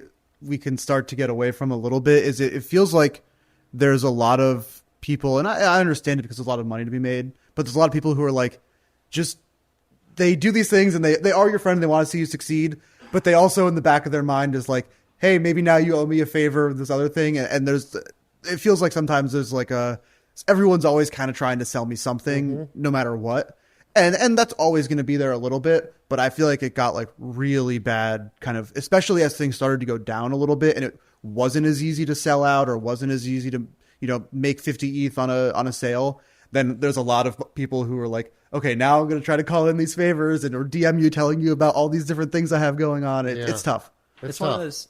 I'm always aware of like the levers that humans can pull to influence decisions, and like the reciprocity lever is one of the most dangerous ones. Like, you give something small and then expect something bigger in return, and then it creates this weird like internal friction of that you need to say no, but then there's this expectation that you're gonna say yes. And there's a lot of collectors we may have seen who like come in and they go really hard for like 3 to 6 months and they support a bunch of artists, and then like they drop a platform and they phone in all those favors like, hey man, I know I got your work for X amount of money, I'm doing a thing. And like, the one thing with Escher, it's like, I don't want any artist to feel like that. I'm trying to be like so removed from the process. I'm like, these guys are all badass, like you guys should talk to them. But then I'm not like hey, friend, artist, collector, whatever.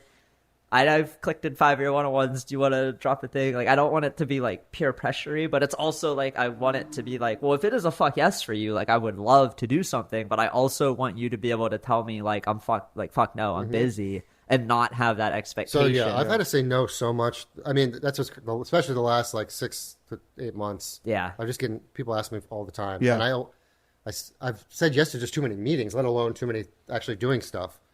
And yeah, I'm feeling it now too. I'm getting all these people that come out to our thing during NFT NYC. I say no all the time. I'm sorry. Like, it. I'd love to. I love you. Just I can't. Yeah. I put out a tweet last night that's like, I'm thankful for the people I'm meeting. I'm really enjoying this week. And then it's just like a dozen DMs of people like, we need to hang out. And I'm like, if you're not on the podcast list and you're not going to any of these dinners or galleries, like there's a really good chance I'm just not going to see you this week, because all my energy is devoted to this. Like, I'm making eye contact with my guests. My phone is on silent. Like, I don't want to be trying to appease 50 people when I can go deep with like 12. Yeah. And like, very thankful to have you here spending time with us, because I know this is a week where you're being pulled in 300 other directions, and there's a lot of stuff to do, a lot of people to connect with. So being able to just say like, hey, I'm going to take 2 hours, whatever, come talk to these guys, like that means a lot to us too. It means so much to be here. And I would say like, this is my priority. Like, having real conversations about the work and like historicizing this moment. It's important to me. I've realized, like I've been saying, like NFTs culture has given me an opportunity to like tell my story a lot. And like NFT, like just as a technology, like it's been really a useful way to like get my art into people's lives and to have them learn about me. And so like strip away all the cryptocurrency shit, like all the cultural like stuff. It's just like, I've been making this art already.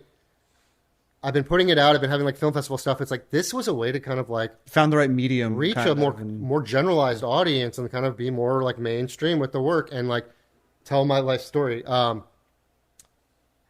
I've been saying this, like, this was counterintuitive to me. I always thought like selling art is sort of crass, and like you, like as a real painters don't really like to talk about the sales, and you don't really talk about it. Yeah. But like when you have something to sell, there's like a reason to do interviews. There's a reason to meet with collectors. There's a reason to go on vacations and have like network. Yeah. And for the last 10 years, I get DMs on Instagram like, love your work, blah, blah, and I'm always just like, thanks. Thanks. You put something on Instagram, it gets like 100,000 views, and it's just like, you're just hearting like 100 comments a day, and you're There just just like, seems to be a button. I don't even know Heart all. I don't understand that. Like, I just Right? want a button on Twitter or Instagram that's like a big heart, and I just click it, and it just auto hearts everything. down Anything the that's line. replied to me in the last 24 hours, Heart. give it a heart. But I don't even like look at their profile and see who they No! are. Yeah. You probably don't even read their name. I don't even care. But Yeah. then No. once you're like selling stuff and you're on Twitter, it's like, I know everybody. I have like this whole ecosystem. It's like, I know what you collected. I know what you're doing. I see that. And it's just game changer and just amazing. Yeah, I feel like for you in particular, like I've seen you listen to a lot of spaces. Like I love it. of all the people who have been in spaces, like your name is like, I feel like top 5 in amount of time that I've seen you listening to a space that I'm in. Like, I know that like while you're drawing or creating or doing something, like you're normally also like tuned into the space. So before NFTs, it was like NPR and like comedy podcasts and just like, like philosophy podcasts. And then all of a sudden it's like, I can wake up, take my daughter to school, start drawing, and just like put on the riff-raff, chatting about the space and what's going on in it. And I might be unique in that. Like, I love like I don't really collect all that crap and stuff. Yeah. But I You're feel in like the you're not Lindy really walks in the and space if you don't know what's going on with the rugs and with like Bored Ape prices and like what the vibe is going on. It's been really cool to see that you just see like everyone's like, oh, being the best thing to do in the crypto space is like be an artist and collect like one of one art from art that's like going to blow up. It's like, yeah, no shit. It's like I've been trying to tell you guys. that's what we're doing. I'm a little biased, maybe, but like, because I've been listening. But I just like hearing the voices and being in the space, and that like it's still like a niche community, and I find that really exciting and cool. And that I can be in a space and that you know that I'm there. Yeah. You can't And I do that think with over podcasts. time you can really learn about like who the real ones are there, who are 100%. putting in the So I'll hours. say with you guys and like Fungible, and it's like shout out to Fungi. you guys are in it for the culture, for the art. You've for the heard us people. talk for hundreds of hours, Yes. literally. Like, it's not like... And you often say it's like it's actually comforting to me because it's like it's a reminder that there's people in here who are like get it, which is really meaningful to me. And more collectors have been coming in the space who are like really wealthy who have a more like fun, like are just art background people and not crypto whale people, and they're running spaces now and having a lot more interviews on spaces that are like, this is a real conversation about art. Like, it's good because some of the early interviews are like, I had to learn. How did you learn how to make art? Yeah. How do I sell an NFT? I had to learn how to ask the right questions. Yeah. Like when I was talking early on in 2021 about art, like I was just starting to collect some 101s. I had degenerative stuff that I was buying because of Snowfro, and then like talking to the photographers in particular, I'm like, wow, I need to like rewire my brain about like how I'm talking. Like I don't care what camera you use. Like I don't like. There's like certain questions like you just don't ask. But then when you host the pod, it's different because it's like I know certain things about you. We've talked a lot. Maybe I've asked you questions I've asked before, but then I want that answer on the pod so that it's all in one spot. So it's like kind of this growing framework. That's the hard being an artist too. It's like I can't do the same interview every time because it is kind of the same life story. What did you do? But it's got to be unique and different. That's what we try to do too here. It's like we get to some of the life story stuff, but then it's just like an ebbing and flowing. We try to touch on a lot of different things and try to get to like unique perspectives that hopefully you didn't talk about on a space or a pre-recording YouTube channel. That's it's like, so important. And I'll call myself out on it because I like to be like, I can recognize good art. I don't need the artist to tell me anything. Like I get it. And even as a collector, like I never like artists. I don't like, you don't have to talk to me on a Zoom call about your work. And like, we don't have to like, you don't have to tell me anything. I can take a look at it and let you know if I like it. But when I hear an artist I love or I've collected from in an interview, it does like, makes me feel more connected to what they made and understand them better as a person. And it's like, it really does matter to talk. Oh, big time. One thing I've learned is like being a teacher ended up being this like amazing resource as an artist. Where like I can talk about art.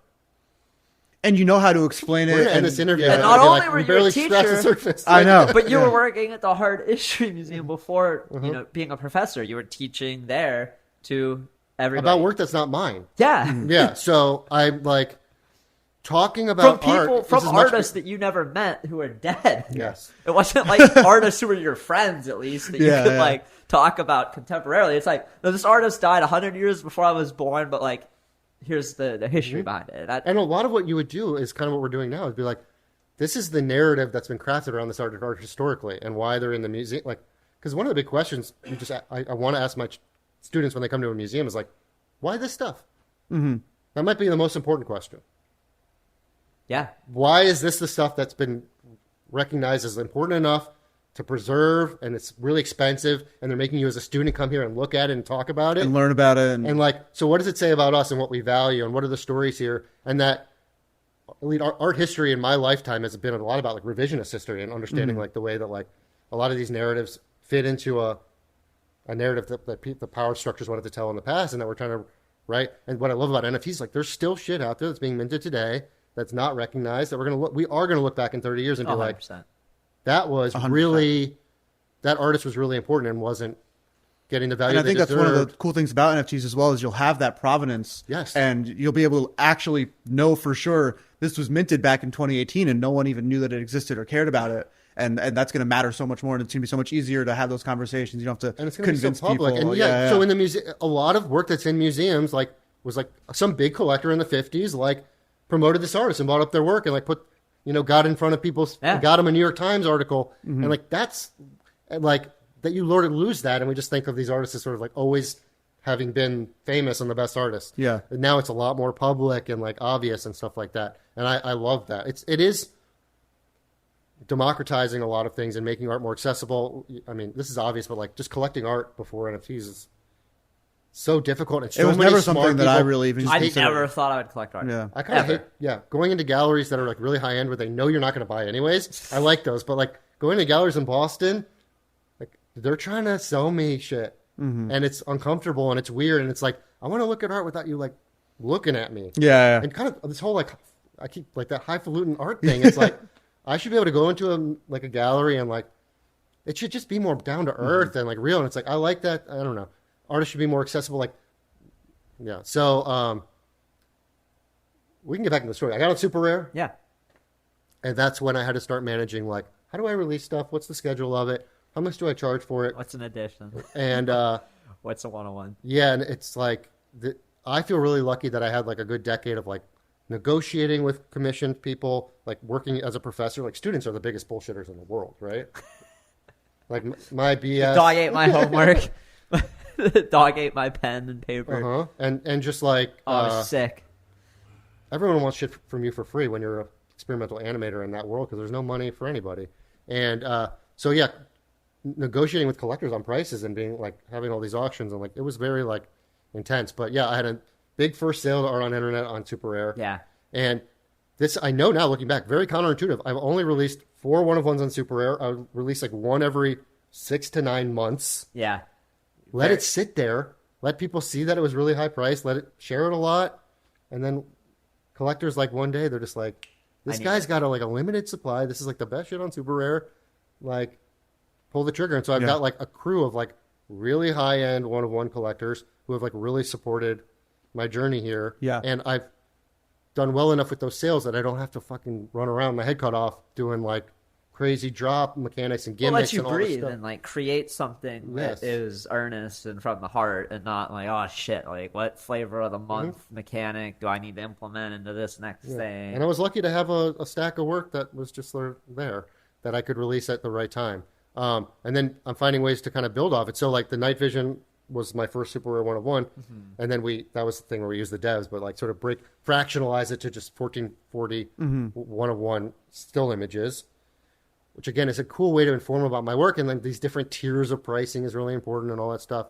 And then I did a derivative of one of like the Blue Moon a T-Joe kind of derivative with my early edition Goodnight Moon. And it's like finding ways.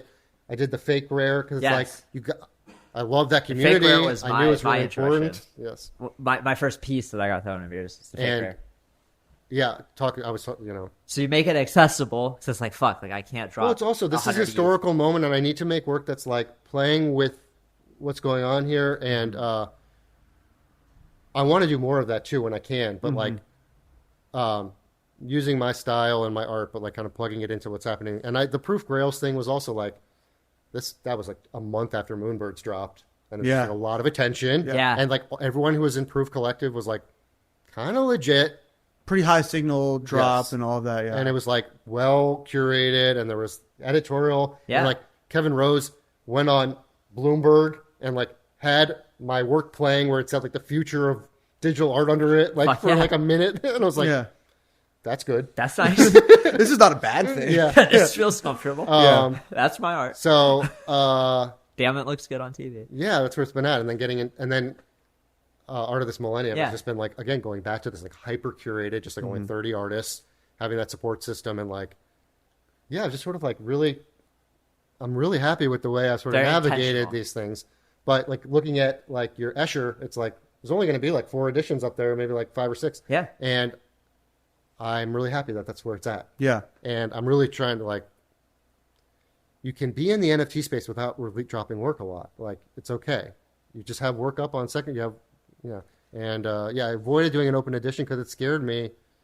Or just like getting out of my. You would have comfort increased zone. your size of holding communities by at least an order of magnitude. Yes. You probably would have made a very significant amount of money.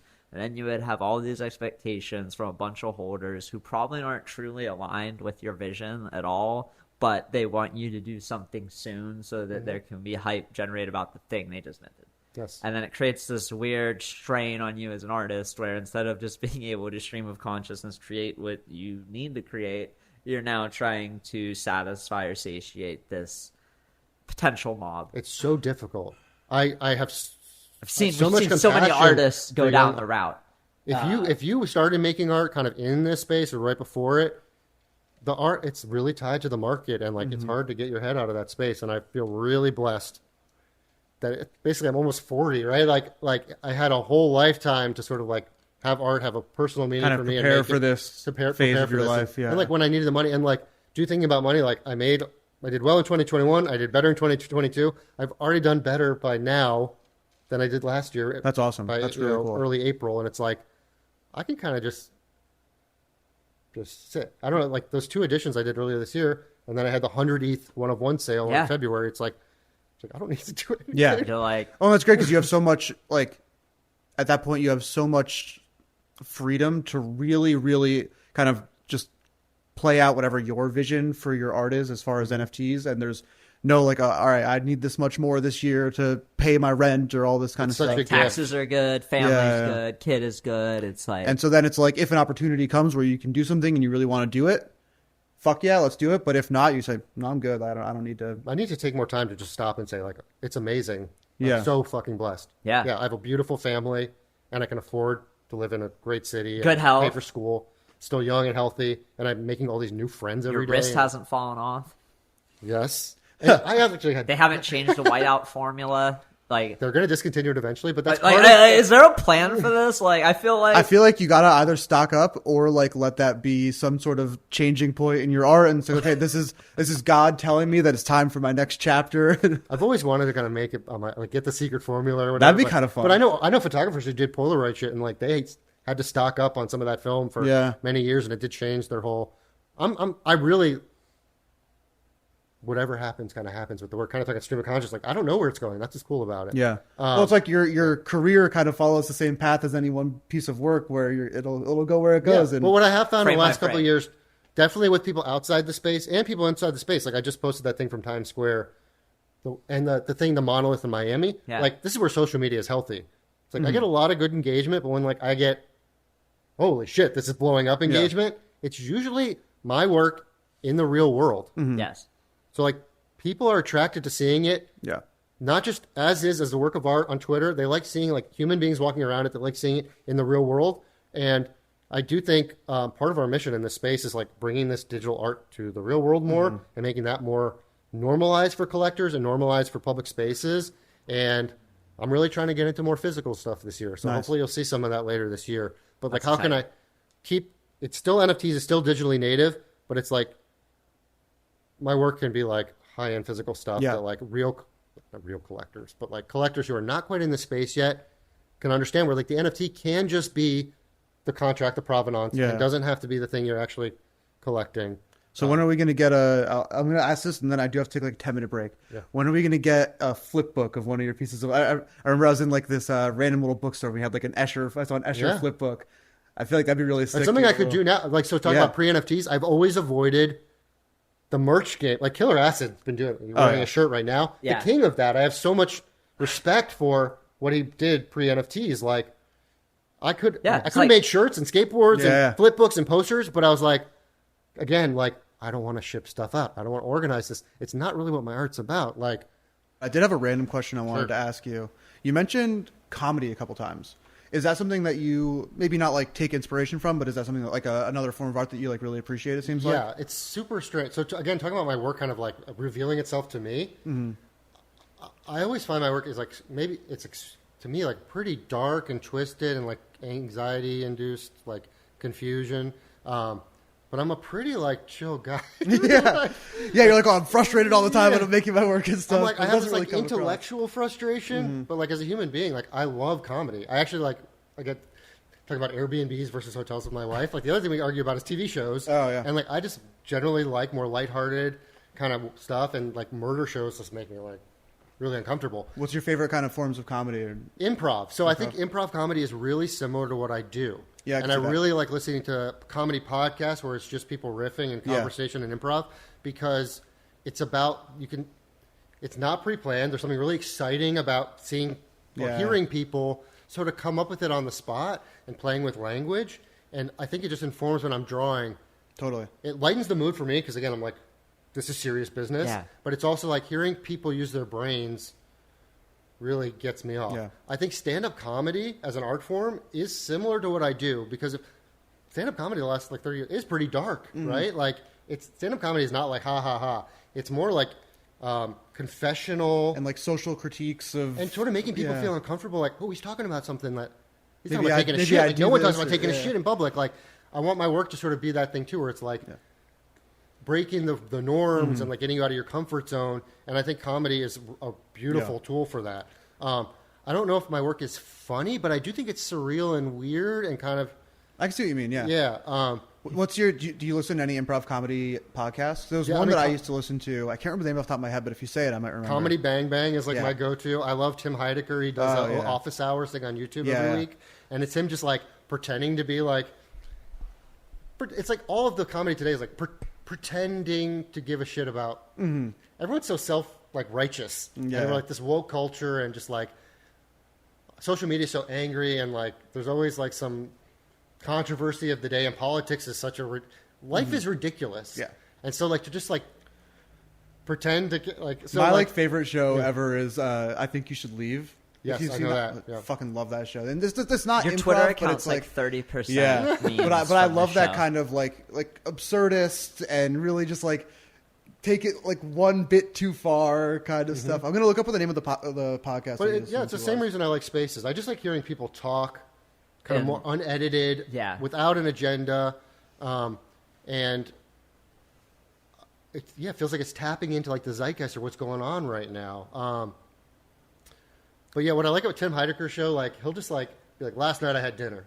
Let me tell you, like, and he just like it's like a mundane story, but it's the way That he tells it yes. is like he's sort of just like making fun of the human condition, and I just find it so comforting. Have you read the book called Impro by Keith Johnstone? No. Have you ever heard of that book? Never heard of it. It's like a maybe 150 page book on acting and improv, Yeah. and it was from this theater troupe leader guy in the UK, and it is a lot about like embracing some of those spontaneous thoughts that you might think are stuff you should throw away, but those are actually like the threads that you should pull on to get something unique, because it's like the first thing that comes to mind, like not being afraid to just say it and go with what happens, and then being in an environment where like that is fostered and not, oh shit, Jake just said something inflammatory. It's like, no, that was just kind of like what happened in the moment. Like it's really important. But when I read that book, it allowed me to think like, oh, like the thoughts I have are like valid in the sense that like I can just say shit and riff off it and see what happens, and I don't need to like prefabricate some type of story, and I can just let the stream of consciousness take over when talking. Yes, in that sense. and I actually think like I did theater as a child, like when I was still trying to figure out what my Oh, wow. form was. I'd make all the music for my work too. We're not talking about it, but like Yeah. I make music, I write, and all this stuff. But theater was one of my first loves, and teaching for me is very theatrical, and kind of what you're saying. You go into the room, like you can't script out the whole thing, and I usually just kind of wing it and based off what people say and have conversations. And I love when students bring in their homework, we watch it. I haven't seen it before. I have 15 to 20 kids sitting around who are all really smart, and they like need permission from me to like get into certain topics and stuff. And I just like riff on what I'm seeing, how it makes me feel, stuff it reminds me of. I definitely try to like let them know it's okay to say stuff that's weird or out of context. And I say to them, like, and I feel this way too, is like, what is more valuable as a human being than just sit around, talk about art, and be yourself? Like, and I think that's kind of what they get out of my class more than anything. It's like, I can be me. Yeah. I can chat. Like, art is just a conversation. Art is an experiment. And just being yourself is like the ultimate being alive, like just being comfortable. And There's only one you. Like the thing that makes you unique is yourself. And if you're not willing to embrace that, then you're going to pull on the things that have already been done. Yeah, so getting the students to be like, who are you, is what every young person's asking themselves anyways. Yeah. And we have this like device to actually talk about it in a concrete way and to explore it. And a lot of artists, especially young artists, like the whole shtick that I'm doing with them is like, no, be more personal, be more yourself. Like embrace who you are. Like it's actually the easiest answer. Just be yourself. It's like, I feel like that's just like such a part of life. Like Yes. I'm sure Deez has gotten this as well for me. Just like people are like, oh man, like I really love your content on Twitter. Like, how did you decide to do that? I'm like, dude, I don't think about a single thing I tweet. It is just a stream of consciousness of the dumb shit in my head. And so I'm just being myself. If you're sitting at a bar with me, it's going to sound a lot like reading my Twitter because it's just all I'm thinking about. I don't know. Yeah. And mistakes were made in a wallet that Oh, I may have controlled. By the way, the episode of the podcast name is called Episode 1. If you've ever heard of them, I'd highly recommend it. No. So it's called Episode 1 because every episode is an improv, a random improv, and so it's Episode 1 of it's like a fake Episode 1 of a podcast. And I used to listen to it a lot. I haven't as much recently, but I remember I listen to podcasts when I work out, and there was a period of time where I was listening to all of their stuff and like going through their entire catalog of improv, and I had to stop because there was one time where I was like benching in the gym, and I started like laughing while I was benching, and I was like, this is dangerous, honestly. Like, they're too funny. I can't do this while I'm at the gym. Isn't that the Podcasts cutest plus thing? heavy Yeah. lifting don't go well together. No. I has to be music. Like you do pods and cardio, but not when you're like, oh, I'm gonna try to set my record. And fucking squat. I do that. So I do listen to podcasts when I work out, but normally it's just like sports or something that's more just like catching up on whatever happened in basketball this week. But whenever I'm going to do a heavy lift, I change over to like punk music or something. It's like, I got to get in the zone. I want to say, like, laughing out loud, like by yourself, I think it's just such a profound, beautiful Oh, thing. yeah, because you look like a lunatic. And humor is such a communal thing. But like when I'm drawing and I'm my wife will be like, "What are you laughing at about?" I'm like, "It's just." It's like your wife will always only ask, right? Like she's like, "What is so funny?" Like if Mrs. Like, D, I'm not laughing for someone else to like see like we're laughing together. I'm just like it's an involuntary. I really want to embrace that, and I do want to say, being a teacher of undergrads, like especially the past few years, and just in general, like young people are sad and really anxious. Like we do have a crisis, like I think in our culture of people are just like really uncomfortable in their own skin and like really don't feel like they belong anywhere and overwhelmed and like their social identity. And I feel like it's my job to just like lighten the mood and remind you that like we're all in this together and like show that like there's love out there and like I really like laughter and joy, like all these cheesy things like that. I feel like we don't. A lot of people just take for granted. We get too nihilistic and we get too like. But it can't be that simple. Like we think to ourselves, like, no, you can't just be yourself and like be happy and like appreciate your family. Yeah, growing up in Ohio, it's like everyone just gets up and goes to work and just to have a house, just to go to work the next day, just to retire, just to die. And it's like, I feel like we mentioned earlier very briefly that you found psychedelics when you were in your teenage years. What psychedelics did you find, and how do you like remember those experiences and think they played a pivotal role? I think a lot of people don't talk about cannabis as a psychedelic, but it really is. And like, in a way, I feel like this might be a stretch, but like this early NFT space reminds me of what it was like being in the cannabis space, like 15, 16 in Ohio, where it was illegal and it was like sort of this underground network of friends. And it was about like coming together in real life and like communal stuff.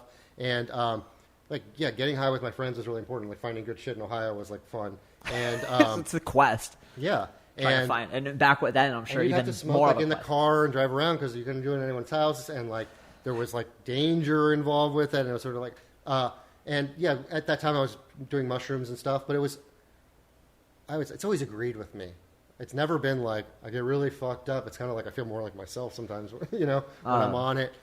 And it was always sort of casual. I never sold it or got like deep in the sales of it. Although a lot of my friends did, and that was sort of a whole other. Well, that's how a lot of people got into crypto. Yeah. I know. It right? was a mixture of like, hey, I'm selling this thing. Oh, I'm selling it to somebody in a different place. Oh, like I don't really want them to send me cash or PayPal. Like now I got this crypto thing, and now I have a bunch of this other it's thing. It's actually a beautiful thing that brings people together, but it's illegal, and so it's like that push and pull. Yeah. And I did do acid like in the time I was going to Providence, and then around the time I went to boarding school in Boston. It was like mental health stuff with also like I just finally got out of Ohio and I was like I don't need to do anything. So I was like sober for a couple of years in high school, and that was really good for me. And then I got back into it in college, and I still smoke weed, but like by the time I was like 22 or 3, I was like I don't really need to do acid or shrooms anymore. I like sort of got it. Yeah. I feel like there's like got what you needed out of it. I had this. And still like 15 years later, you're like I got it. Still in my head, and I think my work is like my psychedelic experience every day that I can kind of tap into. Yeah. So it's like I'm a huge supporter of it, and I believe in like the mission. I did that. Another thing I did outside of my own work was the maps auction at Christies last year to support. That was a crazy auction. A lot of our favorite artists came together. A ton of money went to maps. And then Ryan Zerg collected the piece through that, and I really believe in that mission. I do think, along with crypto and NFTs, like that whole wave is the next 20 years is going to really change society, and it's related somehow weirdly. Yeah, no, I mean it really changed my life. I didn't find the confidence to have a big psychedelic trip until about 2 years ago. Really, yeah. And it was during the summer of 2021 when everything was happening that I had that trip, and it was like I shedded a skin or like I molted or something. I definitely want to do it again in the future. You'll know, though. That's the thing. Like you said, it's been 15 years, and you still feel like you got it. Like you'll know when you're falling away from yourself that you need to ground yourself in one of those experiences again. And until then, it's like, why put yourself through? I mean, for me, it was an eighth, and an eighth was a very heavy experience. It was like 6-8 hours of a hero's journey, but in that span. And it's like you die, you come back to life. That's exactly what it is. The dying. The ego death. Yes. Yes. I had that I had those moments, like a few of them where it was like, and it's all tied into depression and anxiety and becoming yourself and my art evolving. But it was like, I did have a moment where it felt like I've already died and come back to life. And I saw that life was just a big game. And that my own individual identity was sort of just kind of a trick. And that, like, it gave me that freedom to be like, I've already been reborn. Like, this is sort of like, this is all gravy now. Yeah. I've already, you know what I mean? Mm-hmm. Like, I've already gone through it. Sort of like an afterlife or a second life. And I've kept that with me. Where even now, I think of like Buddhism and like the middle way, but it's like, for me, a lot of it is like, there's this profound truth, this out of body, like my body's just a vessel for something so much bigger. But then I have like a family and a daughter that I really love. And like human beings in my life that I really care about. And I have to take care of my body. Mm-hmm. So it's like, for me, life is that whole, like, how do I, and art is like the perfect medium for that. Because it's like, it's a practical, real world thing that you're making, but it's tapping into that pure, deep thing that's outside of me. And it's completely like removed from like all these other expectations and like who I am and my identity. And yeah, I went too far. And that's kind of probably why I stopped doing it. But it's I went too far too. And I have friends who like the classic like burned out people. They went too far. So I've always now known that it's like James Joyce talks about. It's like, I think being a really good artist is like you have to. It's like the balance between madness and sanity, and you can't just be sane the whole time. You can't be mad the whole time. You have to be able to. You have to be able to jump in the deep end and get out of it and tell people about it. Mm-hmm. And a lot of people who are, in my opinion, like in the psychedelic scene, jump in the deep end and sort of stay there. And a lot of people who are on the sidelines look at those people in the deep end and don't get what they're doing. And it's like the people who can like swim and get out. Yeah, like that's the secret of life. I feel like going too far is a reoccurring theme I've had with people who I know have taken psychedelics. Yes. Especially, I think the younger you are, the more likely you are to go too far. Yes. For me, it was I had a week in 2021 December up until January 1st. So it was like Christmas to January 1st where I had no plans, no meetings. I think we had a week off. We told everybody, like, you know, we'll see you after the new year. And every day for 5 days, I was like eating mushrooms and doubling the dose. And by like the end of the week, I couldn't really tell what was real, what was fake. I like thought I was in an Inception level dream. I had to have my wife move our guns because I thought maybe there was a shot that like I would shoot myself to try to get myself out of this dream.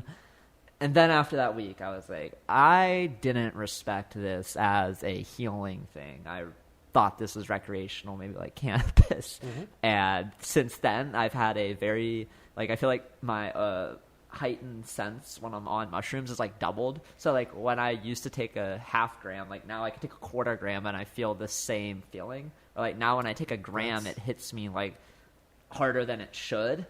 And it's good. I respect it a lot more, though. And I'm like, I don't need that experience. Do you think it's kind of like, I've never taken hallucinogenic drugs, so I wouldn't know. Do you think it's kind of like that you kind of know what you're looking for in that feeling and you can kind of pull out like... It was more like I was, like I've always smoked a bunch of weed. Like for the last 10 years, I've smoked a lot. And that is a very recreational, habitual thing that you can just do. And I was like, oh, mushrooms might be like that, where I can just like... eat a half gram, then eat a gram, then eat 2 grams, and eat 4 grams, and just like see what happens. And your body kind of starts like spacing out. Like you don't become present. You start thinking about everything way too much. Like I'm looking at the fireplace in our house. I'm just like, our house is on fire. Like I'm in a room that's on fire. I feel like This Is Fine meme, but like personified in my house. And then I'm like, is my wife even real? Like, is she the Cheshire Cat from Alice in Wonderland? Like, I had a clock. It was just a battery-powered clock. And for whatever reason, the ticking was so amplified while I was on these mushrooms. Like, I couldn't hear the TV. Because, like, I just heard tick, tick, tick. And then I'm like, am I in hell? Like, is this all it is? And I became very dissociated. Like, I'm just, like, rolling around on the floor, looking at the fabric of this couch. So isn't that... There's a lot of magic to that, right? The ticking of a clock is... an incredible thing. The way this feels is incredible. So there's something really like enlightening about it where you realize everything is amazing. Consciousness is fucking crazy. I got to a point where I needed her to bring a mirror to me to make sure I was real, because Yeah. I just felt like I'm like looking at trees and I'm like, you've been around for 50 years. Like, you're older than my dad. You're like my dad. Like, this tree is my dad. like just like pairing, like that was like your train of thought. Yeah. Like, kind of want to give that tree a hug. Like, is it Yep. weird? Like, I understand what tree hugger comes Exactly, from, that's where it because comes when you're from. on psychedelics, you're like, I love this thing. Like, it's so old and it's been through so much shit, and it's just in the same place that it started. Hasn't moved. Life has come at it. We've chopped off half the fucking branches, and it's still out there every fucking day competing for oxygen or for sunlight to do photosynthesis and like shit like that. These kind of profound insights are amazing. And so, yeah, you got to take that, but you can't live in that But you space can't the whole live time. in that. Like, you Yeah. can't just like be here on the pod like, dude, the filter, like, look at the light. You can't, like, there's none of Yeah. that. But it gave me a newfound appreciation for like taking it with an intent and like a very time spaced way. Like, maybe you only want an experience like that once a year, once every 2 years. Or for me, it's like, I'm not going to go for that experience again until my body tells me like, you're slipping, you're feeling depressed again, you're taking everything for granted, like you're taking your friends, these conversations, your wife, your family for granted. That's when you need that reminder of like, I came from atoms in the fucking dirt and I will go back there. So anyway. Yes. And Sorry for that to no, be I think a little deep. ancient religions figured this out a long time ago, that there's these cycles of the year. And it had to have been taking psychedelics, There's times right? where Like, you do there's- it in a ritualized way to remind yourself that there's God or something bigger than yourself. And yeah, it helps you. But like you're saying, like, you're still talking about it. So you went there and you came back and you still, I feel like being enlightened and like seeing the truth is like, you have to keep kind of finding it. I do think that's where it's like every day is a new day to find that truth again. Mm-hmm. And like, to be alive. And being an artist is a great lifestyle where like you're kind of like in that zone of creation and questioning every day. But I do feel bad and I've seen it in the space, people talking about it, like if you're a day trader and you had a lot of money and you have a nice house or whatever, and like you have no access to sort of like that elevated life, except maybe like a concert or something, like mushrooms are super profound. It reminds you like, oh, I'm not just this cog. I'm not just this guy with a, We had a good friend on the pod talk about that. It like changed that's their what I want to listen to. their Anonymous. marriage. Yeah. Oh, really? Yeah, Anonymous. Yeah. You listen to that episode. He talked about a big trip that really changed how he thought about his wife and kids and family. And he's like, all I want to do is like go pick up my kids from school. Like that's it. It's not like I have everything figured out, but I know at the end of the day, like I'm in the right place with my wife and I want to go get my kids and bring them back home. Which is safely. hard as a young man who's like aging, like so angsty, so angry, like everything sucks. And then, I'm at that stage now where like I'm away from my kid now for like 24 hours. I feel it in my gut. You like want to FaceTime or like go home. I just want to smell her and like touch her. Yeah. We have a question we ask everybody. I know we're getting Probably on at time. that probably a good time. The question is, if you were to write an autobiography, what would the title of the autobiography be? And then I use this question to make the thumbnail art for this podcast episode. And I try to make it like yours. I think I'll definitely, no matter what, try to make it like black and white. Like I feel like He's become a total Mid-Journey wizard. He's like he's sending us these messages of all the stuff that he's creating. Cool, It's good like for you. I'm just it's sending very them like impressive. hundreds of outputs. So I'm like, I've been doing this for like a week, and like this is the best one for Ryan Brinkman. Like this is the best one for Anonymous, and it's my way of being creative because I don't have the artistic skill with my fingers or the dexterity of my limbs to create something that I deem important or worthwhile. But when it comes to prompting, I feel like I can create things that are somehow in my style. Yeah. Well, But- I do think you're very good at like being descriptive, and I think you naturally do a really good job of conveying how you're feeling through words, where like I don't think it doesn't ever feel like you're holding anything back in a conversation. And so I can see that translating very nicely to Mid-Journey prompting and stuff like that. Yeah, I'm really patient too. Like I like to just generate a bunch of stuff, tweak one variable, generate a bunch of stuff, and then compare it all and then figure out like what's the best. But And yeah, that's the context for the question. So like we ask it and then I play with it. All right, well, I could jump off the last thing we were just talking Yeah. about. Like Yeah. every day is like a new life, a new opportunity to like make art and find something new. And like my process is day to day. And so I think like if I was, people have asked me like how to title a show, it's like one frame at a time, or like frame by frame. Yeah. This idea of like every frame builds on itself, and like it's a life lived of like one frame at a time, like finding the image step by step, or frame by frame. I think that like captures like the way I approach life and making my work. Yeah. So that's what I would say. Like I think frame by frame, frame by frame, or one frame at a time. I had a feeling it was going to be something along those lines. When I said frame by frame earlier, I thought to myself, I was like, "That's a good title." I thought when you said it, I was like, I could see that being his title. Kind of that, like, let things go where they go. Yeah. And that it's like discovered, not pre-planned It's not all or planned, created. yeah. And that like what I was saying before, I really feel like you can't escape the human experience of living one day at a time. And like every day is a little birth and death. And like my work is trying to like transcend just the day to day and try to make something that's like bigger than that. And that you can look at it for a minute and like see all time, all things in like one moment. Look out for a minute, and it condenses a year plus of information and work into that minute. No, I love that. Well, Jake, thank you.